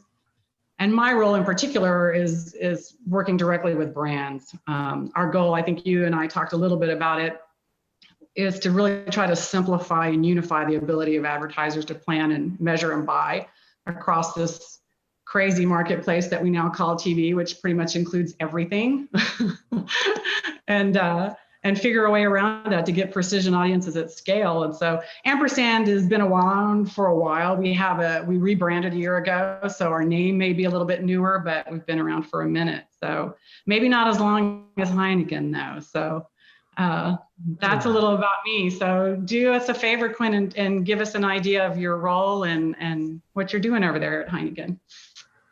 Sure. Yeah. So I run a pretty new team over at Heineken where we cover a lot of ground, most of it non-traditional. So it's on the traditional side, all of our big to small sponsorships across the board, like the Major League Soccer, college football playoffs, all the various NBA, NHL, MLB teams, Coachella, US Open. So all of those kind of bigger sponsorships, we run those. On the more non-traditional side is more integrated media opportunities, so non-traditional media opportunities. So that would be product integration into TV shows and movies, whatever the next thing around the corner is a good way of looking at it. So yeah, I don't do the traditional GRPs, but all the LED branding and boarding you would get within the sports sponsorship side, to the product integration bit, which we're going deeper and deeper into as a company. Interesting. So yeah, I mean, when we spoke earlier in the week, we touched base, which I don't know about you, but it feels like 2 weeks ago, and it was just a couple of days. It's 2 days or 2 years. It's really I hard to know, tell isn't at it the this point. truth? But Yeah, just one long day. It was interesting because you've been there for a little bit, so you had time to have a year or so before the COVID. But I think we have to start there, right, with the impact of COVID on your business in 2020, especially since so much of your approach is non-traditional. That kind of hit a dead stop. So, talk to us a little bit about those early days and what you guys did to adapt and to make up for those changes and losses. And then we'll talk about, are you going to keep some of those changes? Did some of those things work so well that you'll keep them even as we move into 2021? Yeah. So it wasn't boring, that's for sure. So there's a lot of, I work really closely with my counterpart on the more traditional media side. So the two of us, he actually, candidly, his job was much more difficult in that regard. Having to move around all of a full media plan is quite complex, with probably 10 different replans during 2020. So super complex. On our end, a lot of that ends up being more conversations with the partners, right? So if there's no Major League Soccer season, at least initially there was not, that's very complex. We're a partner of the league, and we're a partner with 14 of the teams individually. So that's 15 contracts, and that's 15 deliverables that you're not going to be seeing. So it's, you work closely with your partners in order to figure out how you can make goods, and candidly, it's not in our best interest for them to go broke, right? So we need to figure out a way to work with them to keep the ship floating until collectively we can figure out a way forward. So, we did that across, over 90 different partnerships across the country. And as our partners, the college football playoffs of the world, the various teams and leagues figured out what they wanted to do, we were there to support them. And just because there aren't fans in the stadium, people are still watching the games at home. So, how can we get more branding during the viewing experience? That's one way you can certainly get make up some impressions for sure in that regard. In other cases, events get canceled, and you just have to pivot, and we push that off to the following year, or it just goes away. So there was a lot of learning in that regard. I do think, we're gonna end up taking what we learned and implementing some of it going forward as well too. So we found that it's possible that we had too much of our investment with one or two big partners, which makes a lot of sense in 2 years ago, 3 years ago, and way more sense 10 years ago.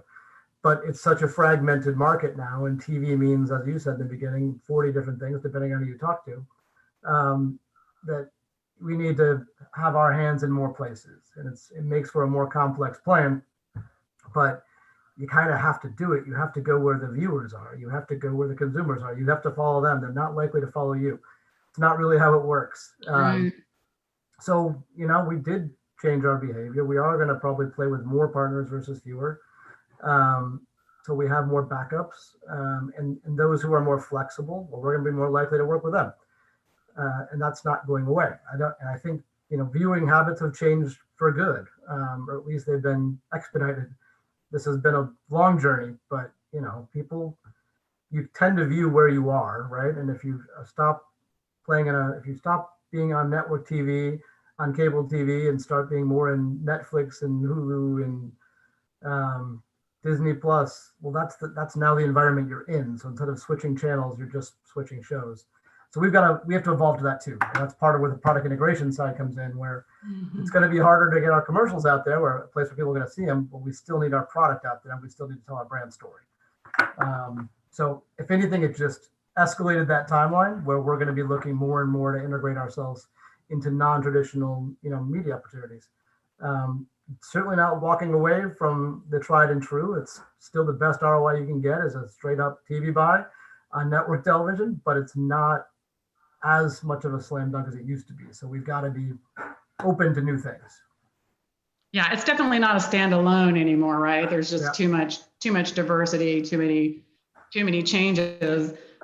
So as you see those changes and you're saying diversify, work with more partners, look at integrations instead of your traditional, for lack of a better word, or legacy, let's say, partners, has that changed also the way that you have to define your consumer, or did you change it for you? Now you're in a socially distanced virtual world where, to your point, all of your kind of awareness and input was in that direct on-site place. How have you pivoted that? Have you changed consumer behavior? Have you changed how you're defining that? I mean, what's your consumer look like today?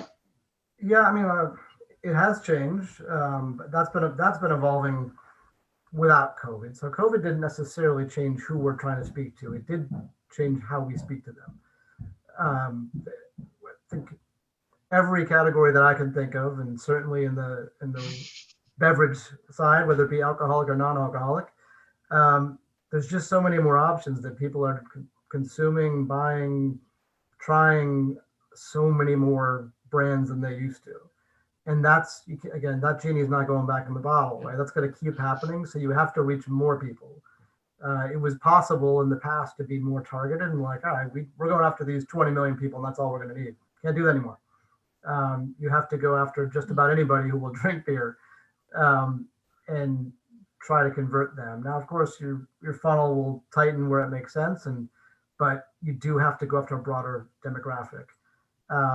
When we don't have the ability to have in-person conversation with our consumers, our people who drink us, then you got to figure out more of a virtual way to do it. So, we had over 30 million people that we were planning on talking to in person in 2020. That number probably fell to, a couple million. That includes anything from sampling to Coachella, where we have 100,000 people who go through the Heineken House on 2 weekends.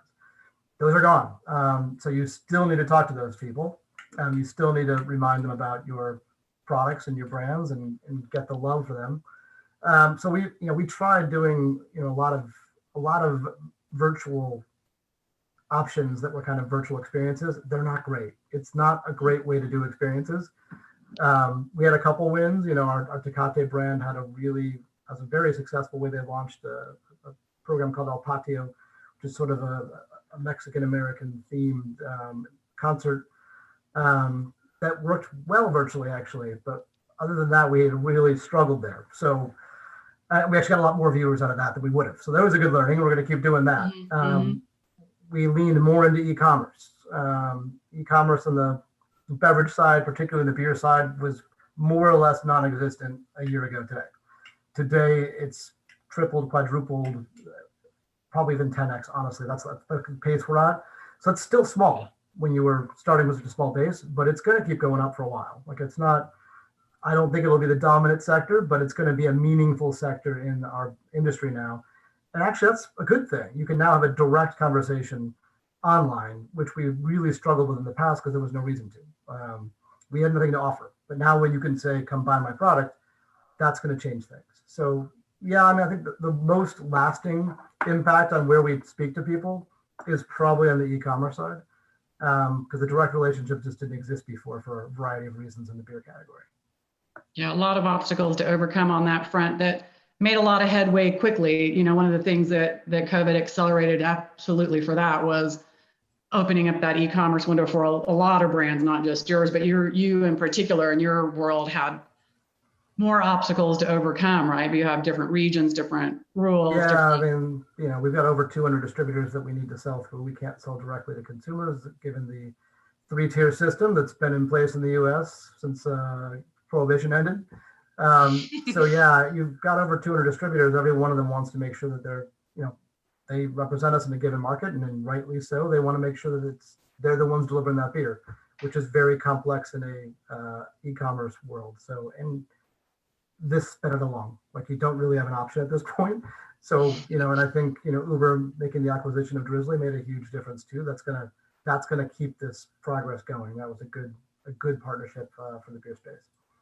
Yeah. So it sounds like, if he's thinking about this from a bigger point of view, if you start changing your media model or your media mix, for lack of a better word, shifting some of that on-site to adding more vendors, but actually moving some of that maybe into that D2C world just a little bit.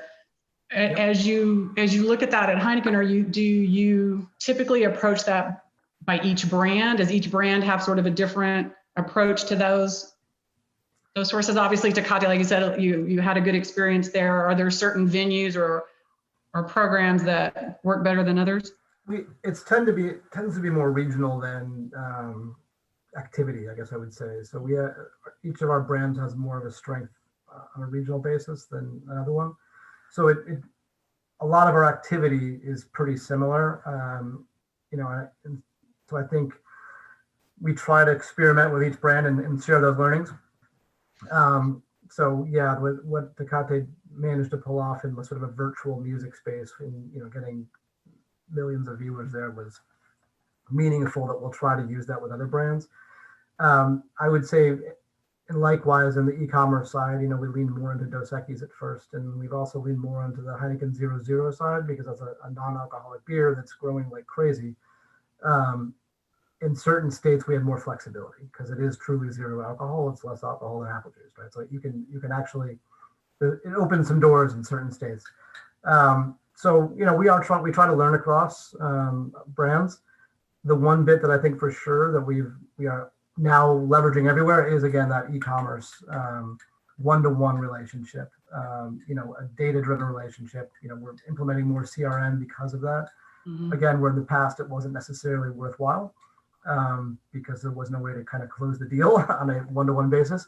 But now that there is, we'll be doing more one-to-one, particularly on a local level. So we'll do our mass communication on the network TV side, or I'll just use the term programmatic TV where that's available. It's not a huge inventory, but it does work for us. And then the funnel, when you go down the funnel to like that, direct response, direct purchase, that's done more in our high share markets for the most part, and that's where we're starting. But yeah, we've shifted a lot of money there that wouldn't have been in that space before, right? So that might come out of another bucket of digital advertising, or it might come out of TV. So it's not an unlimited bucket. So it does require shuffling things around in order to leverage those learnings, essentially. Yeah, no, absolutely. And we talked about that, the customer journey and that funnel, even especially from your perspective and what you're trying to balance between regional and all of the other pieces that are going together for you. That's almost more like a wheel with the spokes more than a funnel. You have a lot of pieces coming together to make one picture. The easiest way to kind of sum that up is probably like if you take a brand like Dos Equis that is massive in Texas, but non-existent essentially in New York. They both have, Dos Equis has huge awareness because of the Most Interesting Man campaign in both states, but we're not really available in New York. So we've tried e-commerce in New York with Dos Equis, can't possibly pay out because you can't find it. Like if you can't find the beer, then you don't do e-commerce. While in Texas, it's a massive beer. We sell 50 million Dos Equis or so a year in Texas. Everywhere you go, you find it. So we have a huge ROI and return on investment in Texas for Dos Equis. So you have to be much more regional in that approach. You want to get the aggregate amount of views, and but you do have to kind of, to your point, it's very fragmented in that regard. Yeah, you got to cut across regions and geographies as well. Mm-hmm. So as you look at keeping if we're going to use the funnel, the top of the funnel with your brand awareness, your big network buys and so forth, and you start to drill down more specifically by market and by region. That also varies a lot then by sports. I would think, like what sports and what region, whether you're doing national sports or local sports, that type of thing. Do you see expanding that in 2021? I know you were super limited in 2020 because of COVID, obviously, but as we see things rolling back, March Madness, those things starting to come back, how are you guys thinking about playing in that space moving forward? For sure. So yeah, we, if anything, we actually leaned in more to it in 2020 on the viewership side, right from home. The ratings weren't ideal, mostly a couple of reasons, I think. One, for sure, is we just were stacking, each league was stacked on top of each other instead of being spread out through the year. There's only, same households watch a lot of the same sports. So it was hard to do that. But, sports viewership was solid overall. It was down, but we think that's part of it. For sure. I mean, it's still one of the few things that you don't want to DVR, or you don't want, like, you need to watch TV to watch your sports. So live sports is 100% a space where we will continue to double down on.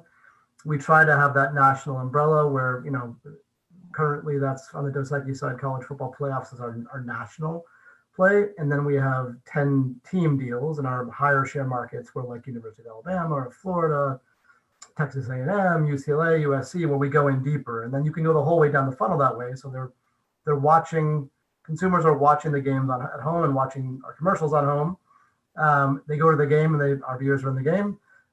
When they get a digital offer, with a Dos Equis Texas A&M combined offer. And that is, we can trigger that based off of the data and the first and second party data we know about that person. So, 80% of the country on the Dos Equis side will only see one national message.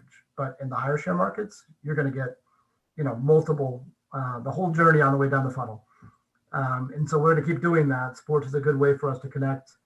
And locally, it connects better than nationally. But we need national for the impressions and the efficiency, for sure.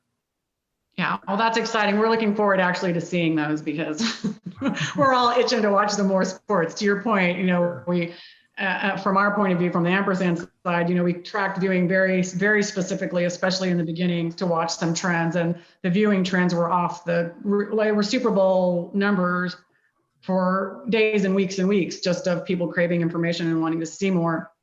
Obviously, you're starting to see that level out and become back to some of the norms, but sports being, kind of all squished together at the same time and trying to make up for things, I think accounts for some of the split viewership, and you can't see everything, and you're depending on where you're located. So yeah, and everything we've seen so far in conversations with the various sports leagues, there'll be much less overlap this year. I mean, they're mostly going to be starting on time and mostly have a regular schedule, and mostly are going to be fans there. So I do expect that to normalize, and we're just going to kind of hope that old habits return and people aren't sucked into Netflix forever. But we're optimistic.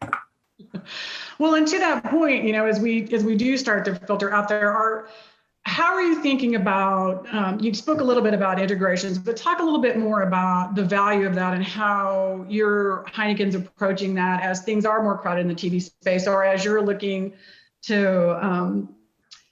Let's say to build off what your national play is doing beyond your brand, to do other things about awareness. Talk a little bit about some of the successes you've had with integration or some of the challenges. Mm-hmm. I know measurement of that or the ROI of that has been a challenge in the industry. So how are you guys accounting for that? Yeah, I mean, that is, so my personal belief, and that's part of why we started this team at Heineken, is that I think that is some version of significantly more integration is the future.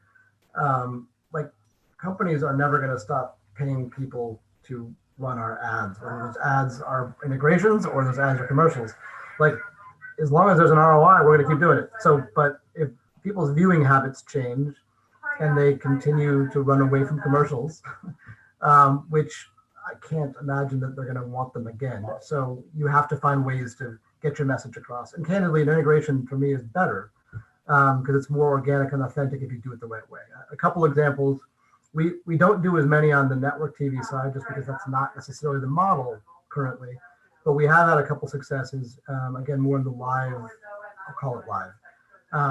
Sports for sure, like that's that's the old model, right? You get the LED boards around the side, you have brought to you by messages, like that's very common. The part that's a little bit new is the so two parts. One is the Bachelor was one example. So it's good when you have the integration within the show itself, but also they're very flexible on having the contestants like outside of the show itself and on the digital front. So like all over social media, we have our own little sub campaign that runs with the contestants. And that it's really hard to get a true measure of what that is, because you measure the TV, you measure the social, you measure them differently. And we don't have an ROI. Our marketing media mix model doesn't capture that today. And we haven't found anyone that kind of measures a pure integration like that. So you've got to make some guesstimates.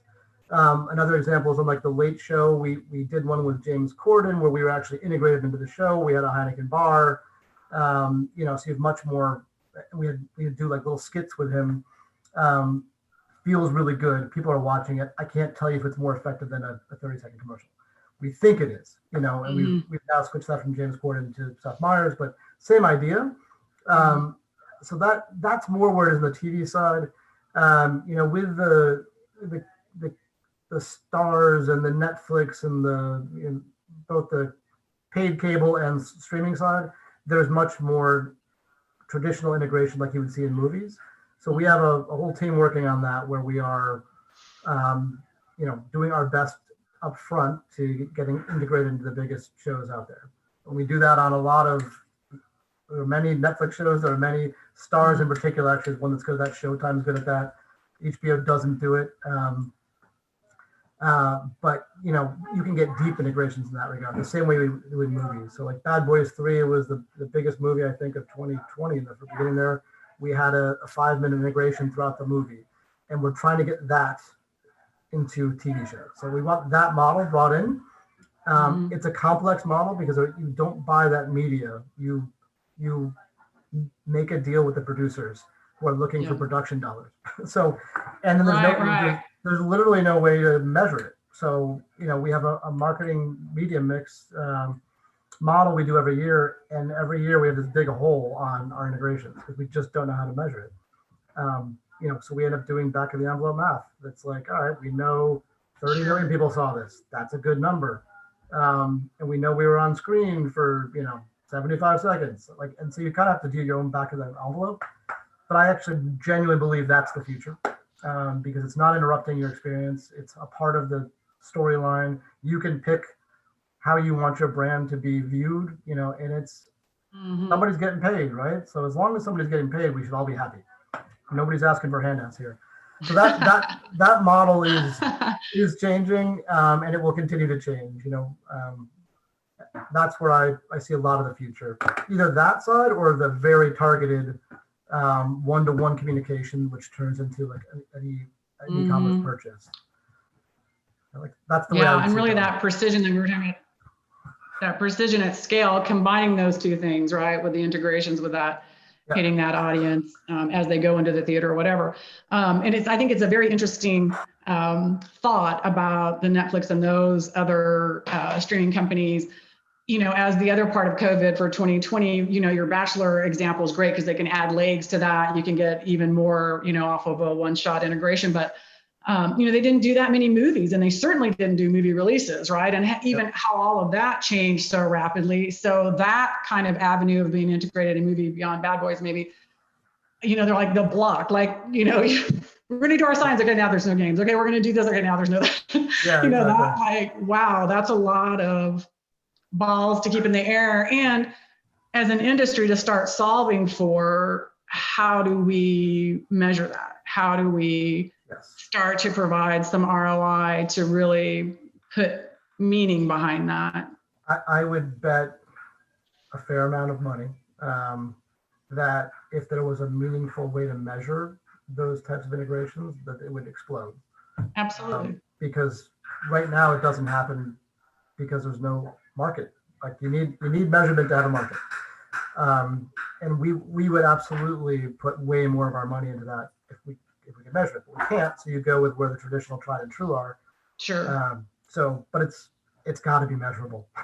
It just hasn't been so far. So somebody will figure that out, and it'll change things for the better for everybody because it's not interrupting, and that's important. And allows you can get the streaming experience without necessarily having to stream. So I also think that you're right. I think that what will be interesting is when we figure it out, right? Because as an industry, as we start to unify all of these things, we have to, at some point, find some way to measure it and to figure it out. But then I wonder if you're going to start seeing a lot more brands inside the show, which is definitely a watch out, right? With a product in every hand and every shot. So that might be a challenge for the producer. That's a good point. So like Netflix right now, when it's a Netflix owned show, they're not allowing any integrations, and that's probably why. When they're buying a show that's been produced, then you can get it in there. But so I think you're right. They're trying to put a wall up. Now that'll happen. That'll stop as soon as the growth in subscriber base stops. But but yeah, you're right. Like that, it could get out of control, right? If you had 35 brands littered through something, that's no fun.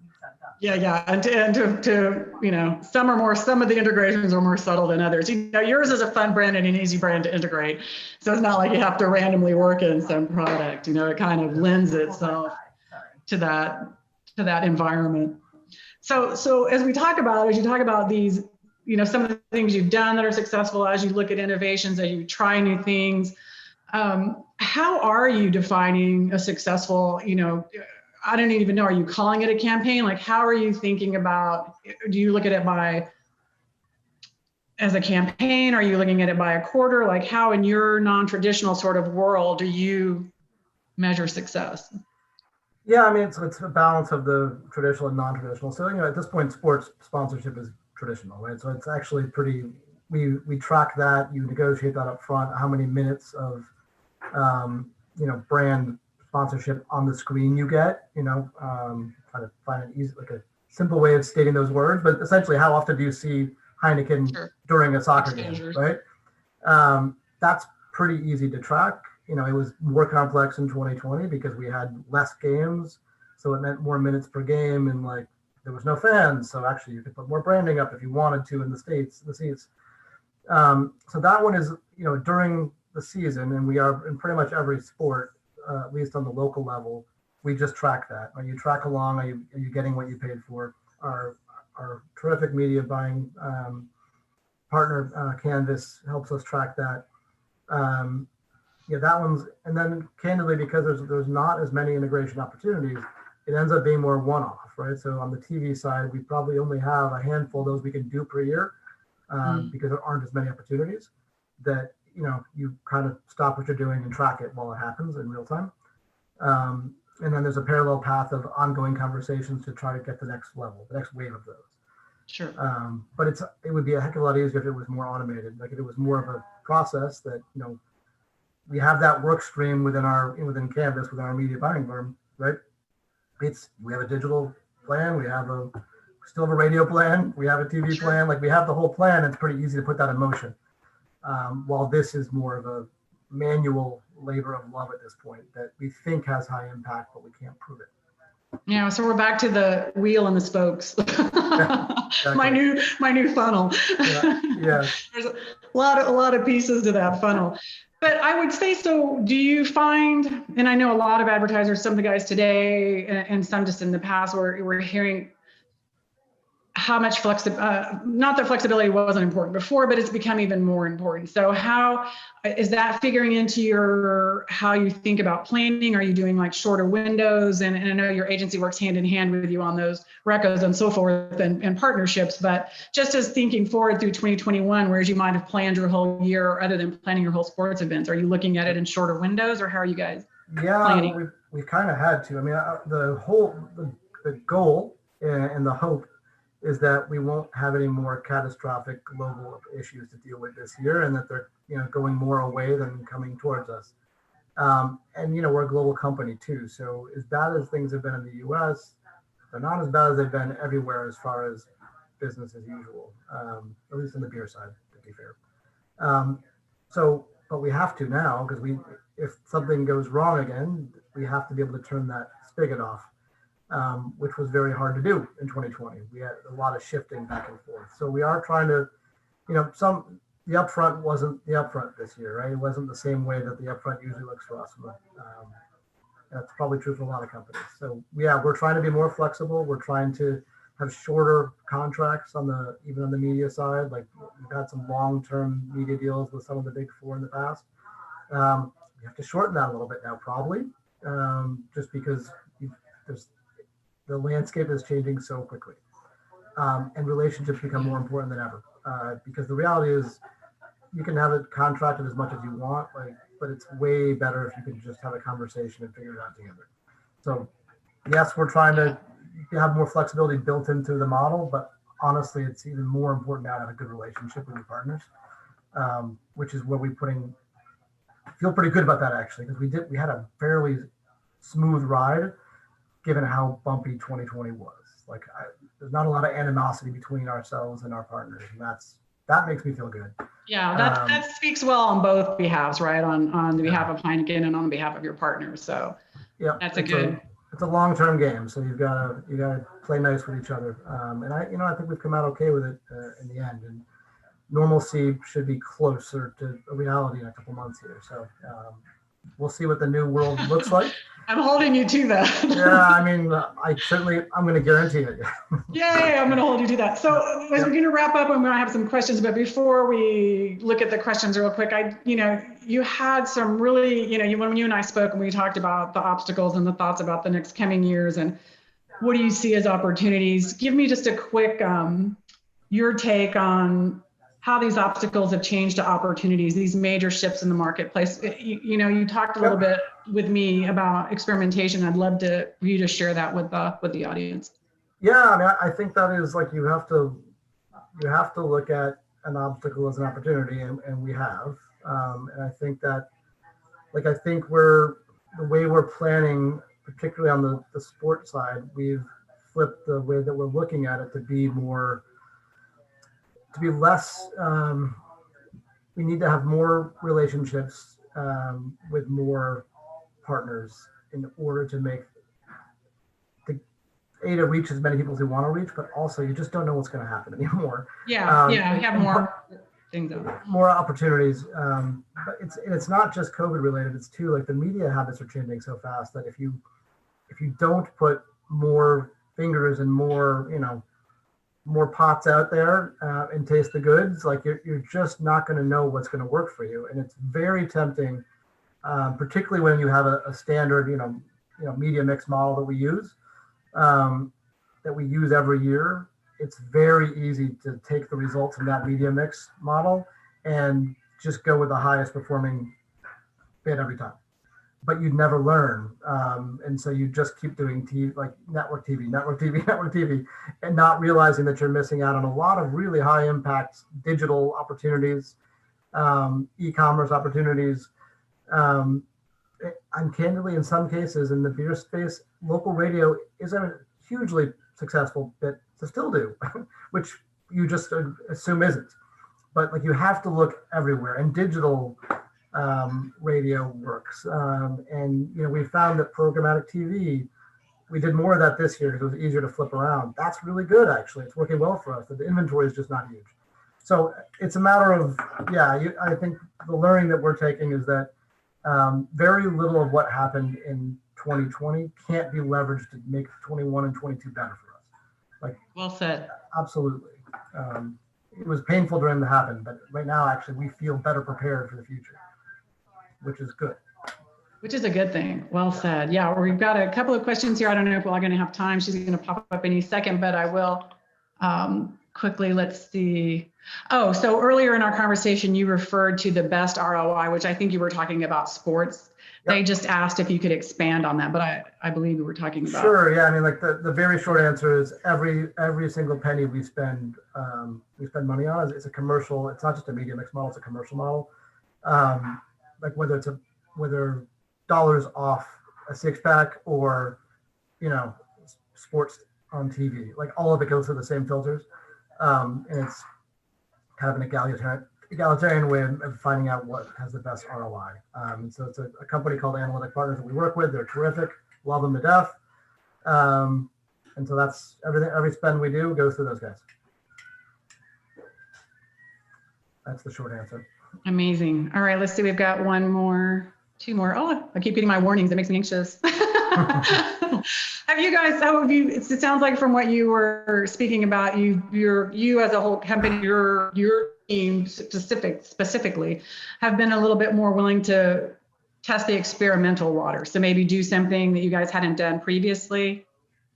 Anything there that you've tripped into? Obviously, the DTC, because it really didn't exist. But yeah, it's kind of hard to anything you tried. Experimental, we just kind of caught up to the rest of the world once the demand was there. I think the only one I would say, I do believe it's more in that integration space that, we're willing to get a little crazy on that. We've got some more things in the pot right now that will be coming out later in the year. But yeah, it's the best way to break through right now.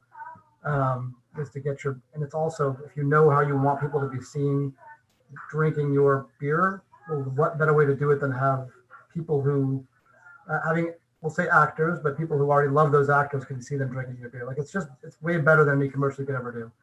I think I saw a question pop up too on like the linear TV ads. Yeah, we are running less linear TV ads, but we're not running less ads. We're spreading different places. Well, this has been a great conversation, Lauren. I think we're out of time. We're right there. Yeah, we're right there. Thank you guys both so much for being here. Quinn, Lisa, we hope you come back again really soon. Great. Thank you. Thank you so much. Thanks, Quinn. Appreciate it. Have a great afternoon. All right. So last up on our stage, we're really excited to invite Michael Ribeiro. Michael is the Vice President of Global Marketing at Paramount Plus, Viacom CBS. And Michael's going to be joined by Tristan Webster. Tristan is the SVP of Product and Operations at TV Vision. Hi, Michael. Tristan, welcome. All right, I think I've got both of you guys on mute. There we go. We're almost there. Yes. Okay. We made it. You made it. You made it. All right. I'll let you guys kick off and I'll jump back in at the end. Great. Well, thank you. So hi, everybody. My name's Tristan Webster and I lead product at TVision. For those of you that are not familiar with TVision, we're a next generation television audience measurement company. And we measure not just what people are watching and who's in front of the screen, but importantly, whether or not each person is paying attention. So it's my distinct pleasure to be joined here today by Michael Ribeiro. He is the VP of Global Marketing at Paramount Plus. Michael started his career in finance, moving into growth marketing roles at Visa, Sling, and now Viacom CBS. And Michael's experiences spanning the entire scope from sort of creative to TV media buying. So in addition to his responsibilities at Viacom, Michael also shared with me that he's a proud father of four. And while I won't ask him to put his feet up in front of the camera, he says that he is an avid cowboy boot enthusiast, which might explain his current TV passion, which is Yellowstone. So thank you for joining us, Michael. Yeah, Tristan, I dressed up for you today. I actually put on a collared shirt. I brushed my hair. I shaved. So, normally you get the sweatpants and the polo, but I'm going fancy for you. I'm glad we got that. It's been a big couple of weeks for you.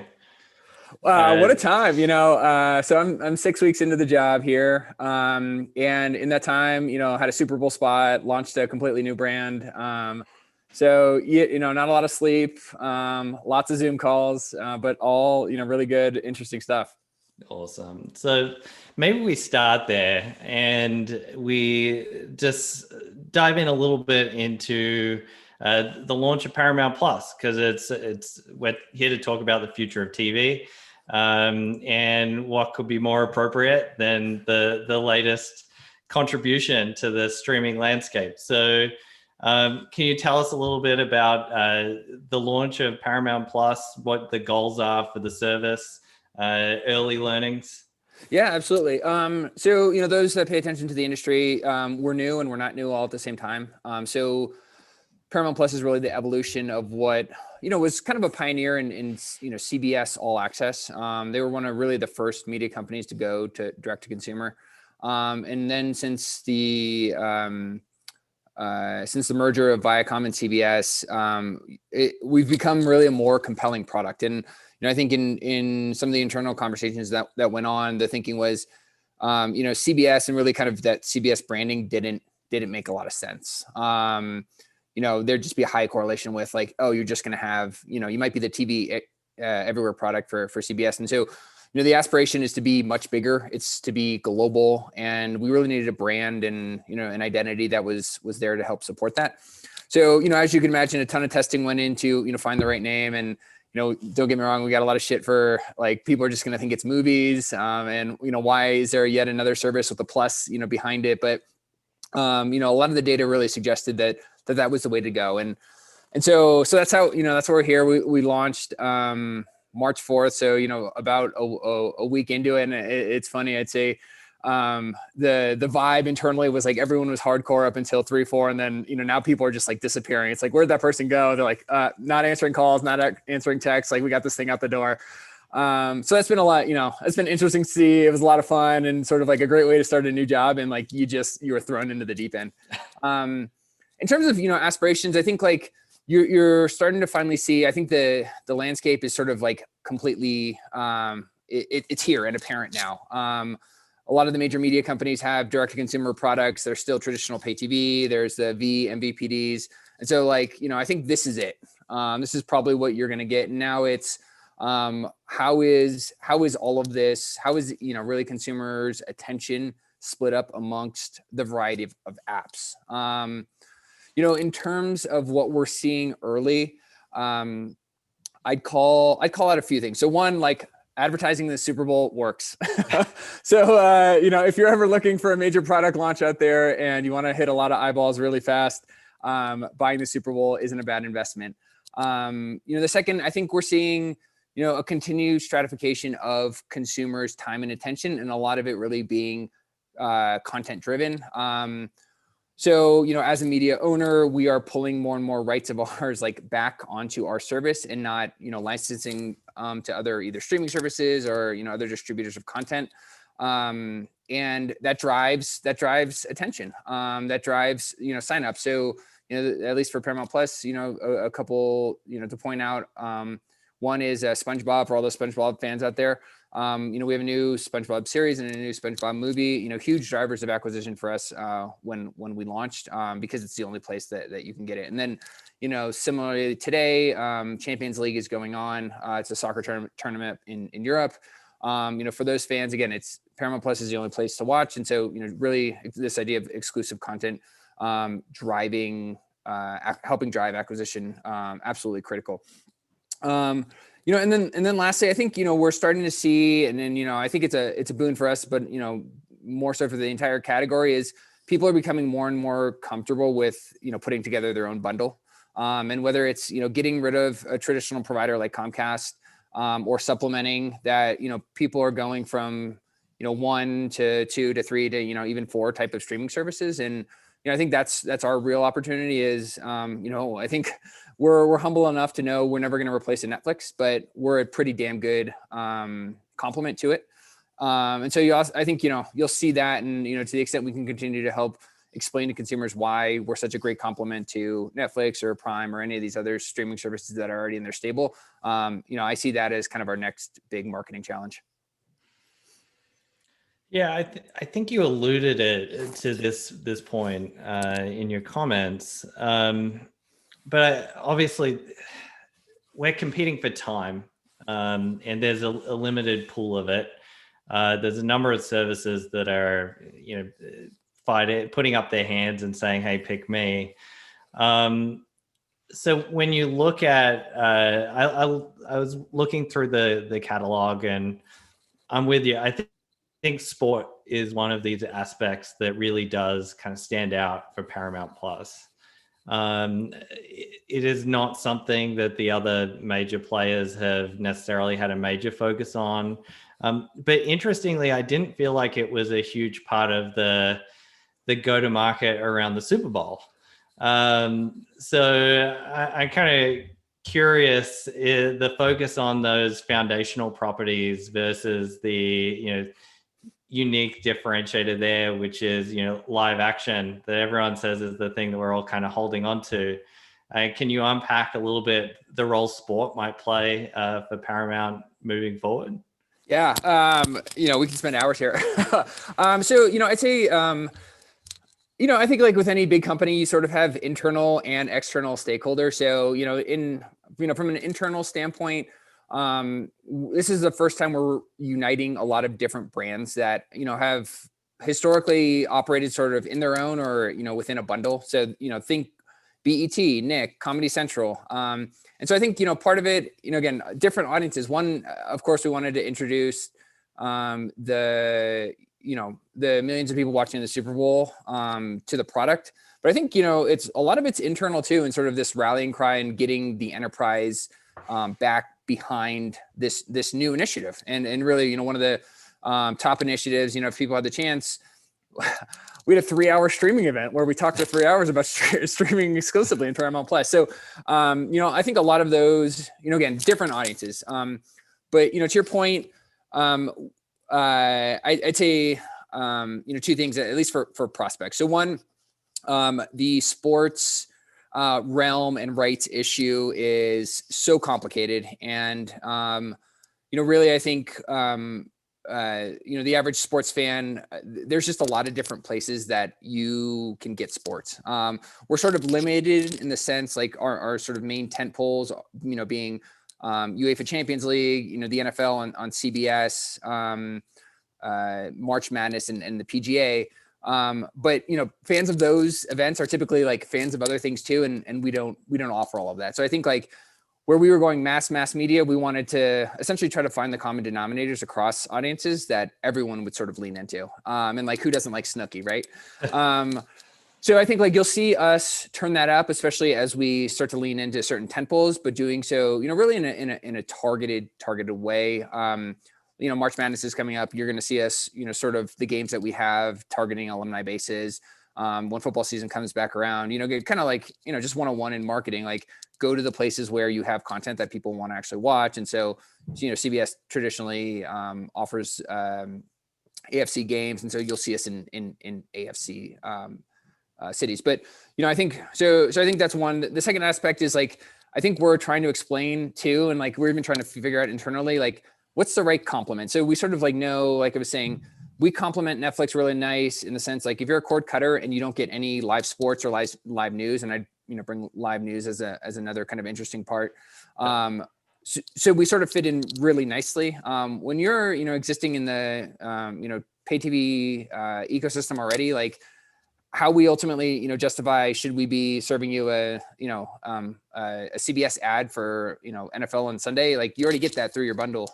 So I think, again, like trying to make sure we match right message to the right person, all the, fundamental marketing type stuff is just, it's hard to do on a mass scale. And so we were trying to go to commonalities versus, some of those nuances, which is a little tough to explain. Yeah, no, makes perfect sense. You did allude to the challenges of starting an innovative business inside what is a very well-established institution, where effectively you're being asked to challenge the legacy business and take share of both sort of like voice and time. Can you talk a little bit about navigating some of those internal stakeholders where you're potentially cannibalizing the legacy broadcast and cable business? Yeah. I think you gotta have really thick skin because like very quickly, people are gonna like hate you. They'll smile on Zoom or they'll smile in meetings, but I'm sure when they're walking back or talking to other people, they're just like MFing you all the way home. I'd say three things. One, I think sort of like, always tying back, usually it's like a CEO or a president who's the one saying like, we need to do this, we need to drive synergy, all of those, great business buzzwords, but really sort of like staying down to the core of like, hey, we're still delivering the things that you want to do. We're still, we're sort of like tackling as a broader team, the enterprises that, your CEO has laid out. So I think sort of grounding in like what the enterprise is trying to do, is really important. The second I think is getting to know people. I would say like I learned, Visa, Sling, and now at Paramount Plus, like it's harder now in the Zoom days, but like whether it's a leadership training that you happen to be in with one of your counterparts, even sending someone a coffee, but some of those little gestures really go a long way. And just saying like, hey, we're not the bad people here to sort of like ruin your day. We have problems too. We all the same things, like insecurities, all the same things we're dealing with too. It's just, we happen to be in a, emerging part of the business, and a business that's potentially, getting more attention. And so I think it also gives you kind of like the opportunity, and this goes to number 3 of like, just explaining how you rely on these people. So, I'll tell you right now at Paramount Plus, the amount of like stakeholder meetings I have is insane. It's everything like, Viacom CBS also owns Pluto, Nick, BET. And so, I'd say like half of my week, every single week is, making sure we're aligning, people who are sort of like more ready to adopt, or like, how can we help you? You kind of cajole other people like, hey, can you help us out some more? So a lot of that, but, I think at the end of the day, for us and being in this position now, we have a vast owned and operated network that we're able to tap into. And I think that's really, really exciting for us. Death by meetings. Absolutely. Yeah. It's so I mean, your job is primarily on the growth side, right? Most of your goals are about bringing in new consumers for the platform. But part of that is the consumer advertising experience. And as a regular streaming viewer myself, I have gotten to the point where I can almost tell you what ad I am going to get served in the pre-roll before I start watching whatever series I'm watching. And it's crazy because you mentioned advertising works. I subscribed to HelloFresh. Because I saw the ad, I used the code from Hulu, and then on the nights where I'm sitting in front of my TV eating the HelloFresh meal that I cooked, I'm still getting served the ad, right? And so I think best practices on the advertising side are still emerging. I don't know to what extent this moves into your world, but I think that there's a real bleed over between the advertising experience and the objectives that an advertiser has, which is not overdoing the frequency side of things. Anything that you can share about how Paramount Plus is tackling that challenge? Yeah, I think it's a great point. And if there's anyone from State Farm on, please stop running pre-roll ads to me on Peacock. I get it. I've seen the Drake from State Farm like literally every day for the past month, I think. So I think I'd say 3 things. So one, I do think that this idea of like continuing to grow reach, but also being able to communicate with existing customers, like in your HelloFresh example. So we at Sling, at Paramount Plus, so we offer ad, we sort of like, we have our own ad inventory, and our sellout isn't 100%. And so we usually have, like, we call them house ads, or kind of our owned inventory that we can use. We think about it as an opportunity to sort of just like continue to reinforce value prop of like, how do we stay top of mind with you,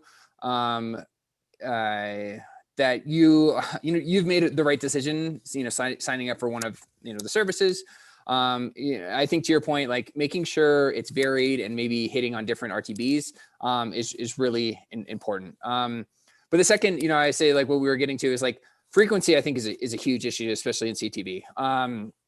And making sure that you are putting it on those caps. And even like, I would say, like, I would highly encourage anyone who's buying CTV, and it shows up nicely in a spreadsheet, but like, go to the damn platform, watch for several nights in a row, and just sort of like get a feel of how it does, and how it's doing. Like, I know at Sling, even with all our frequency caps and everything, we were hammering people and we were driving them nuts. And so, I think at first is like sort of diagnosing, hey, we have an issue, and then how ultimately do we kind of work with the publisher, or with our targeting parameters or frequency parameters in order to do it. From a best practice standpoint, I don't know, but I think one of the things, at least what we're trying to do, always trying to grow, is really, thinking how, continuing to expand reach, and how do we constantly reach either new people entering the category, people who are already in the category that aren't, a payer yet or a buyer yet. And so, I think that kind of goes hand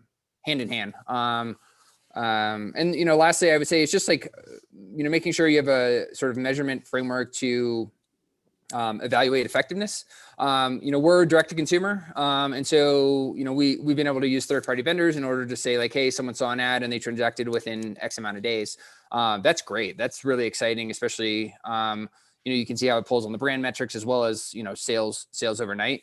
I don't know how you do that in a CPG world. I've never sort of been there, but, making sure you sort of, understand what identifying what success is and how you ultimately are going to go and measure and getting people to buy in. I think that's critically important to evaluation of any role or any channel, but this channel in particular. So in terms of your approach to the market, Super Bowl, we've talked about that. Where else were you out there trying to find your consumer base? What was the strategy to find this new group of people who are going to come across to Paramount Plus? Yeah, no, absolutely. Again, I wish I had like something really cool and insightful to say, but it's like kind of the boring blocking and tackling. So, I'd say we are thinking about it really in sort of maybe 2 or 3 different dimensions. So the first, like, are you hitting the right people? And you start there with like, where do they consume media? How are they getting in? So we're doing all those sorts of things. Like, as you can imagine, the majority of our base is like 25, 54. And so like, we do all the things that 25, 54 year olds. So like, we're on podcasts and we're on social and like all this stuff that's not terribly interesting. I will say, like, from a data standpoint, the, things we did at Sling and we're starting to do at Paramount Plus is, being a TV service that is then trying to sort of market on TV. We're able to use viewership data in order to help identify, like, if we know the viewership pattern of a really good customer is X, Y, and Z, like, let's go find those things, or let's go find those shows that those people are in. So that's maybe a wrinkle that not other marketers maybe don't have available to them, which is interesting to us. The second I'd say is like also really thinking about moments. Like, you can be hitting the right customer, but like, if you're in a moment where they're not even thinking about your category, or like, there's no way they're, streaming's on their mind. They just want their news in the morning, or they just like need to pick up their kid, or, something like that.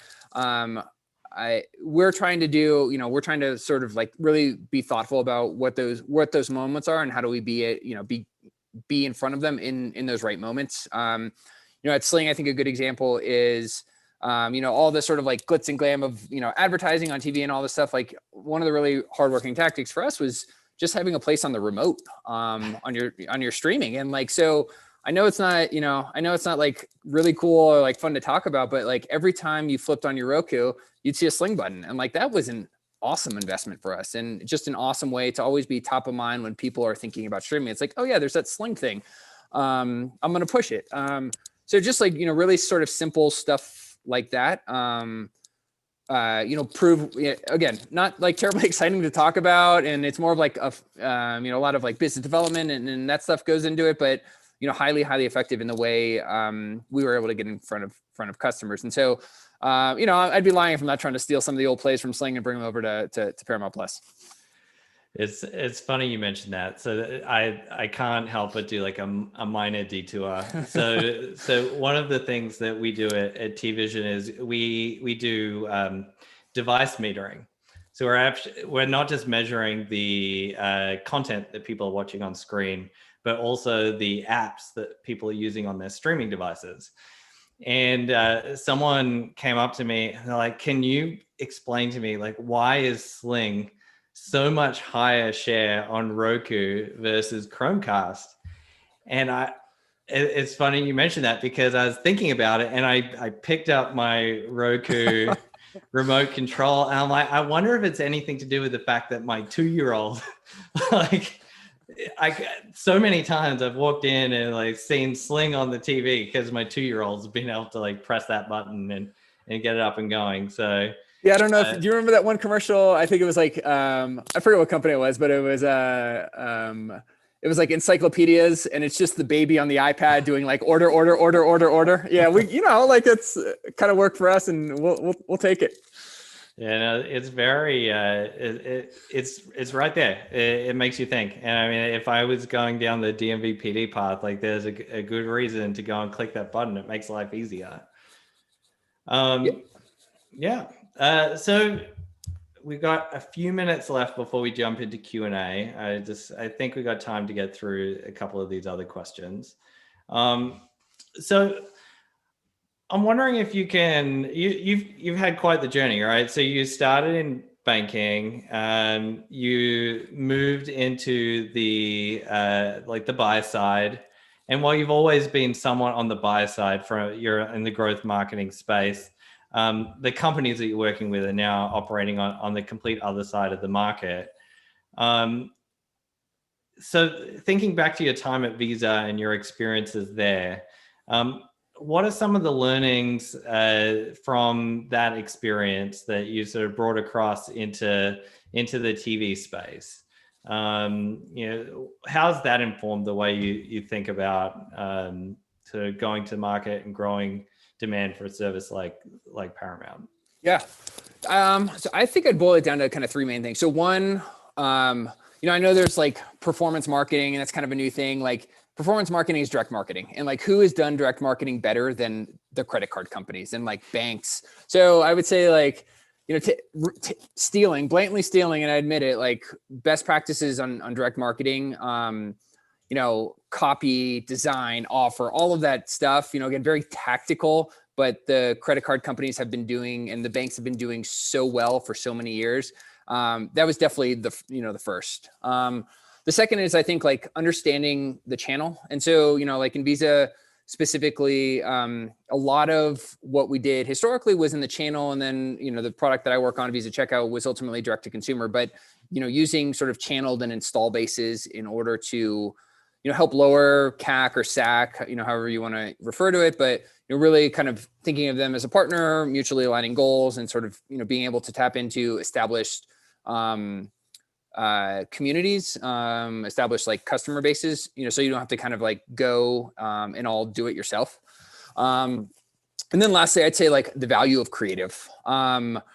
Visa has been willing to invest like not only in like creative in terms of like making the right ads, like featuring celebrities, having Morgan Freeman as a voice, because that's a really ownable brand asset, but then also, finding, making sure, you invest in the fact, or, the right media channels so people actually see the work and sort of maintain or like, realize it. And so like investing in the Super Bowl, those sorts of things. So, I think those were kind of the main ones. And, I have a kind of like real excitement about the last one. It's been easier, I think, launching, products and like getting into those really high quality placements because, your awareness typically like goes through the roof, and it's very measurable to show.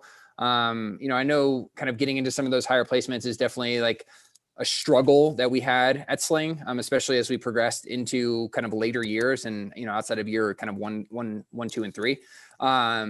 But it definitely paid a lot of dividends. So you started talking about measurement, and I think it's an interesting place for us to sort of start wrapping up before getting into some audience questions. So I think one of the biggest challenges around TV advertising in general is measurement. What does success look like? We talked about subscriber growth is obviously a pretty clear metric for you guys.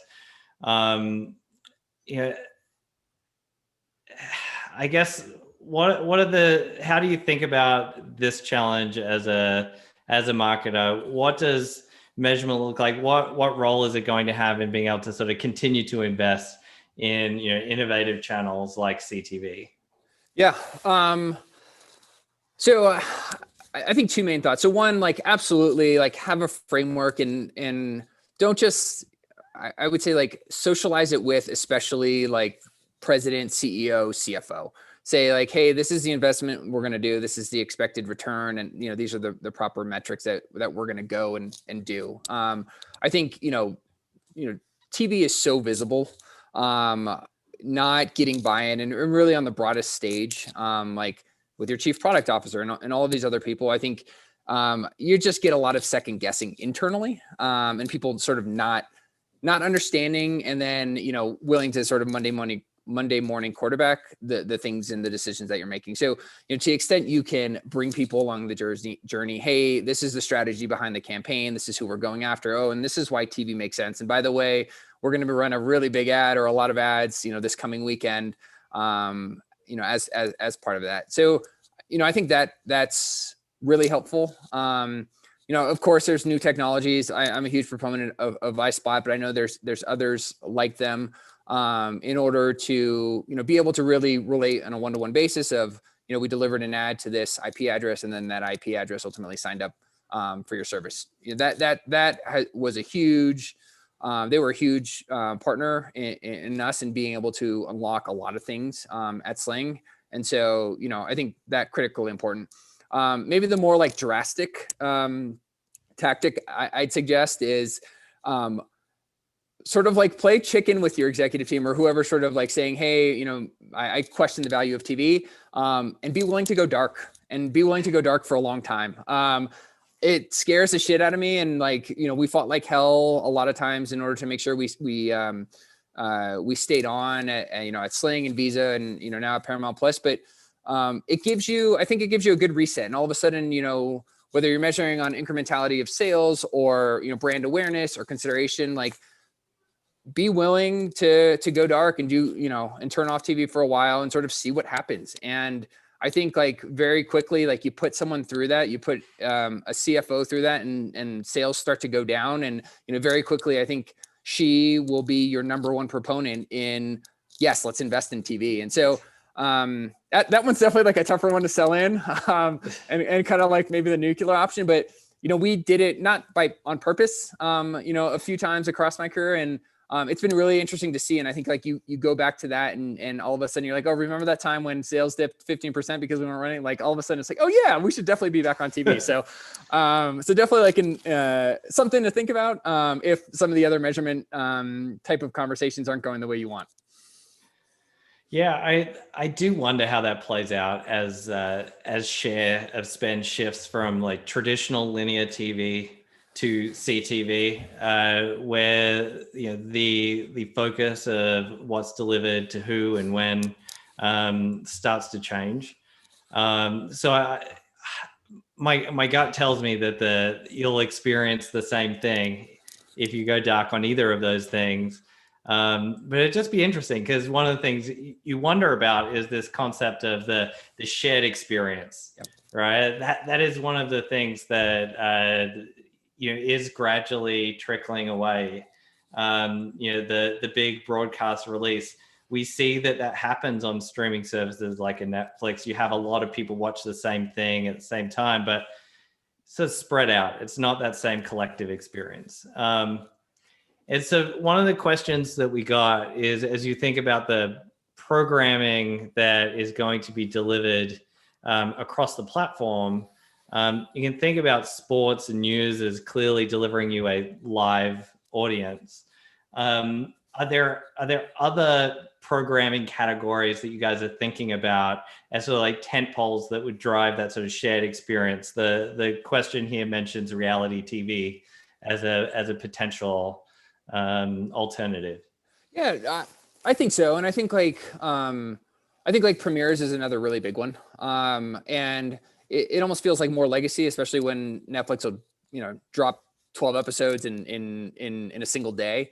But I think you'll start to see, you know, we'll kind of continue to build up that sort of anticipation of, you know, maybe an episode here. So you sort of like build the excitement in and around, hey, there's a premiere night, you know, hey, this is what happened last night. And, you know, for the people that have to watch it real time or, you know, appointment, I still think there's a role there. You know, probably it's definitely eroding, and, you know, news and sports are, you know, really kind of take hold, but there's definitely still a role there. Yeah, there is a slice of the investment community that does talk about this idea of weekly release versus binge release, and that typically fall on the side of well, the consumer experience around a binge release is superior. That's how people want to consume. When I look at viewership, I'm not sure that holds up, because the volume of people, for example, that I saw tuning in week after week to Disney Plus to watch WandaVision, I mean, it's there. People will turn up, appointment. It's an appointment for them still. Was that a big decision or discussion point for you? How are you guys thinking about that challenge? Definitely. And I think the biggest thing, no surprise to anyone, like churn mitigation is one of the biggest things in the streaming world, and continuing to provide a reason for someone to subscribe the next month. One of that is like, you don't drop the entire series in that free trial period, so someone can watch it and then never come back. I think you start to see, and based on some of the third-party data sources out there, like an Antenna,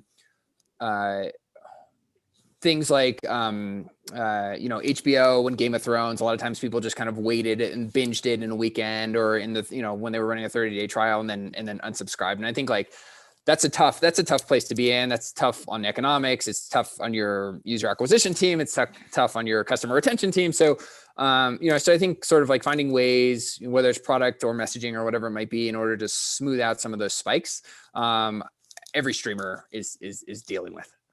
Yeah, I think that's something the whole industry is going to have to deal with, is this idea of, are we going to get to a point where we're aggregating?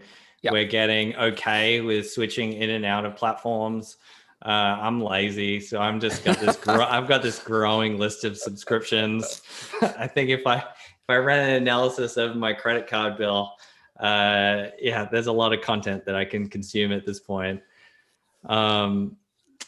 Okay, so we've got 5 minutes left, and I have one other question here that came in as we were discussing. And this is talking about fan loyalty. So the reference here was Game of Thrones, timely. So one concept of a loyal fan that you just mentioned there was this idea of retention, right? So we've got to retain them in order to continue to sort of support the platform. Are you thinking about other ways to monetize and leverage the energy of the loyal fan base? How does that fit into the plans for your go-to-market and growth of the platform? Yeah, no, absolutely. So I think in a few ways. So from a product standpoint, all of these sort of, I'd say you have an established known winning IP, and then you just kind of find different ways into that same IP. So, for us, it would be SpongeBob. I think you see it with Peacock, with something like Punky Brewster, known IP, people loved it. All the people who probably grew up with Punky Brewster now, of the age where, they can afford to buy a streaming service and say, hey, this was a winner for us. Let's try to bring it back. We also think about it, at least on Paramount Plus and, in people, but you see it in, on all other sorts of platforms like Shonda Rhimes with Netflix, but us, it's Taylor Sheridan in Yellowstone, and he's got a whole universe coming of all the things. So, I think that sort of building portfolios around a certain IP or certain person, and it helps, and I think it essentially reduces customer risk, saying you kind of know what you're getting, so stay on because this is coming up. I think the second is, unsurprisingly, all of these streaming services now have just depth in catalog. I think Discovery Plus is saying, 50K plus titles, and, who knows with Disney, another 10,000 or whatever K. But it's how the hell do you have that much time to find what's relevant to you? And so, them helping surface sort of the right content at the right time. And I think you're seeing that, that's kind of, standard, but, doing so in a more meaningful way. And I think, again, Netflix is probably the leader here, is not only do they have hey, you watch this, you might like this, but different themes of content, and even getting pretty obscure in the type of crime drama in the trailer park, and all these other ones that are really specific. So, I think, we're not there yet, but I think we aspire to be. And I think you can kind of continue to seeing that. And then lastly, I don't think anyone's done it well, but starting to is more of like this co-viewing. So a lot of like watch party, and a lot of different services come up with a watch party, but like, how can I share with a friend? How can I essentially take like word of mouth and put it online and do so, maybe with some sort of incentive, whether it's like refer a friend or, watch the episode for free that's behind the paywall, but really helping facilitate that in a really, seamless way. This is kind of the Spotify share your playlist on Facebook, when that was a thing years ago. So I think it's, marketing nirvana, and like where people do the advertising for you. We know it's not going to happen. And so, or not going to happen a lot. So, we're trying to, figure out ways, how do we either help people, or how do we just, do it ourselves, but, do so in tapping into the things that, that they really like. Okay. All right. So I guess I just saw one little note, and it was just a very nice comment. Yeah, no, I was going to say, we should take this, the show on the road. Yeah. So yeah, I really appreciate the insights. It's been really interesting to hear, the challenge, like you guys are right in the weeds of this right now. It's not an easy road ahead, but like, this is something that, all of the major media companies are trying to work through. And so I really appreciate the insight you were able to offer, and look forward to following along, because it's exciting times. Awesome. Well, thank you. Yeah. Mike, Tristan, thank you so much for being here. Thank you. Appreciate it. Yeah. Have a great rest of the day. You and we'll too. see you soon. All right, everyone. Thanks for sticking with us. I know we're here at the end of the day. We had such a great group of speakers. So hopefully they'll all come back soon. Hopefully you'll come back soon. We have an incredible 4-day program next week. It's our Brand Innovators Trend Watch, where we'll feature, I think, 8 hours of programming each day, focusing on C-suite and marketing leadership for 3 days, and our finale program, which will focus on diversity and inclusion. We're really excited for all of these upcoming sessions. So if you'd like to tune in, please go to the Brand Innovators website and you can register. Registration is free for all brand marketers. And if you have any questions, feel free to give us a shout, and we hope we see you next week. Have a great rest of your day.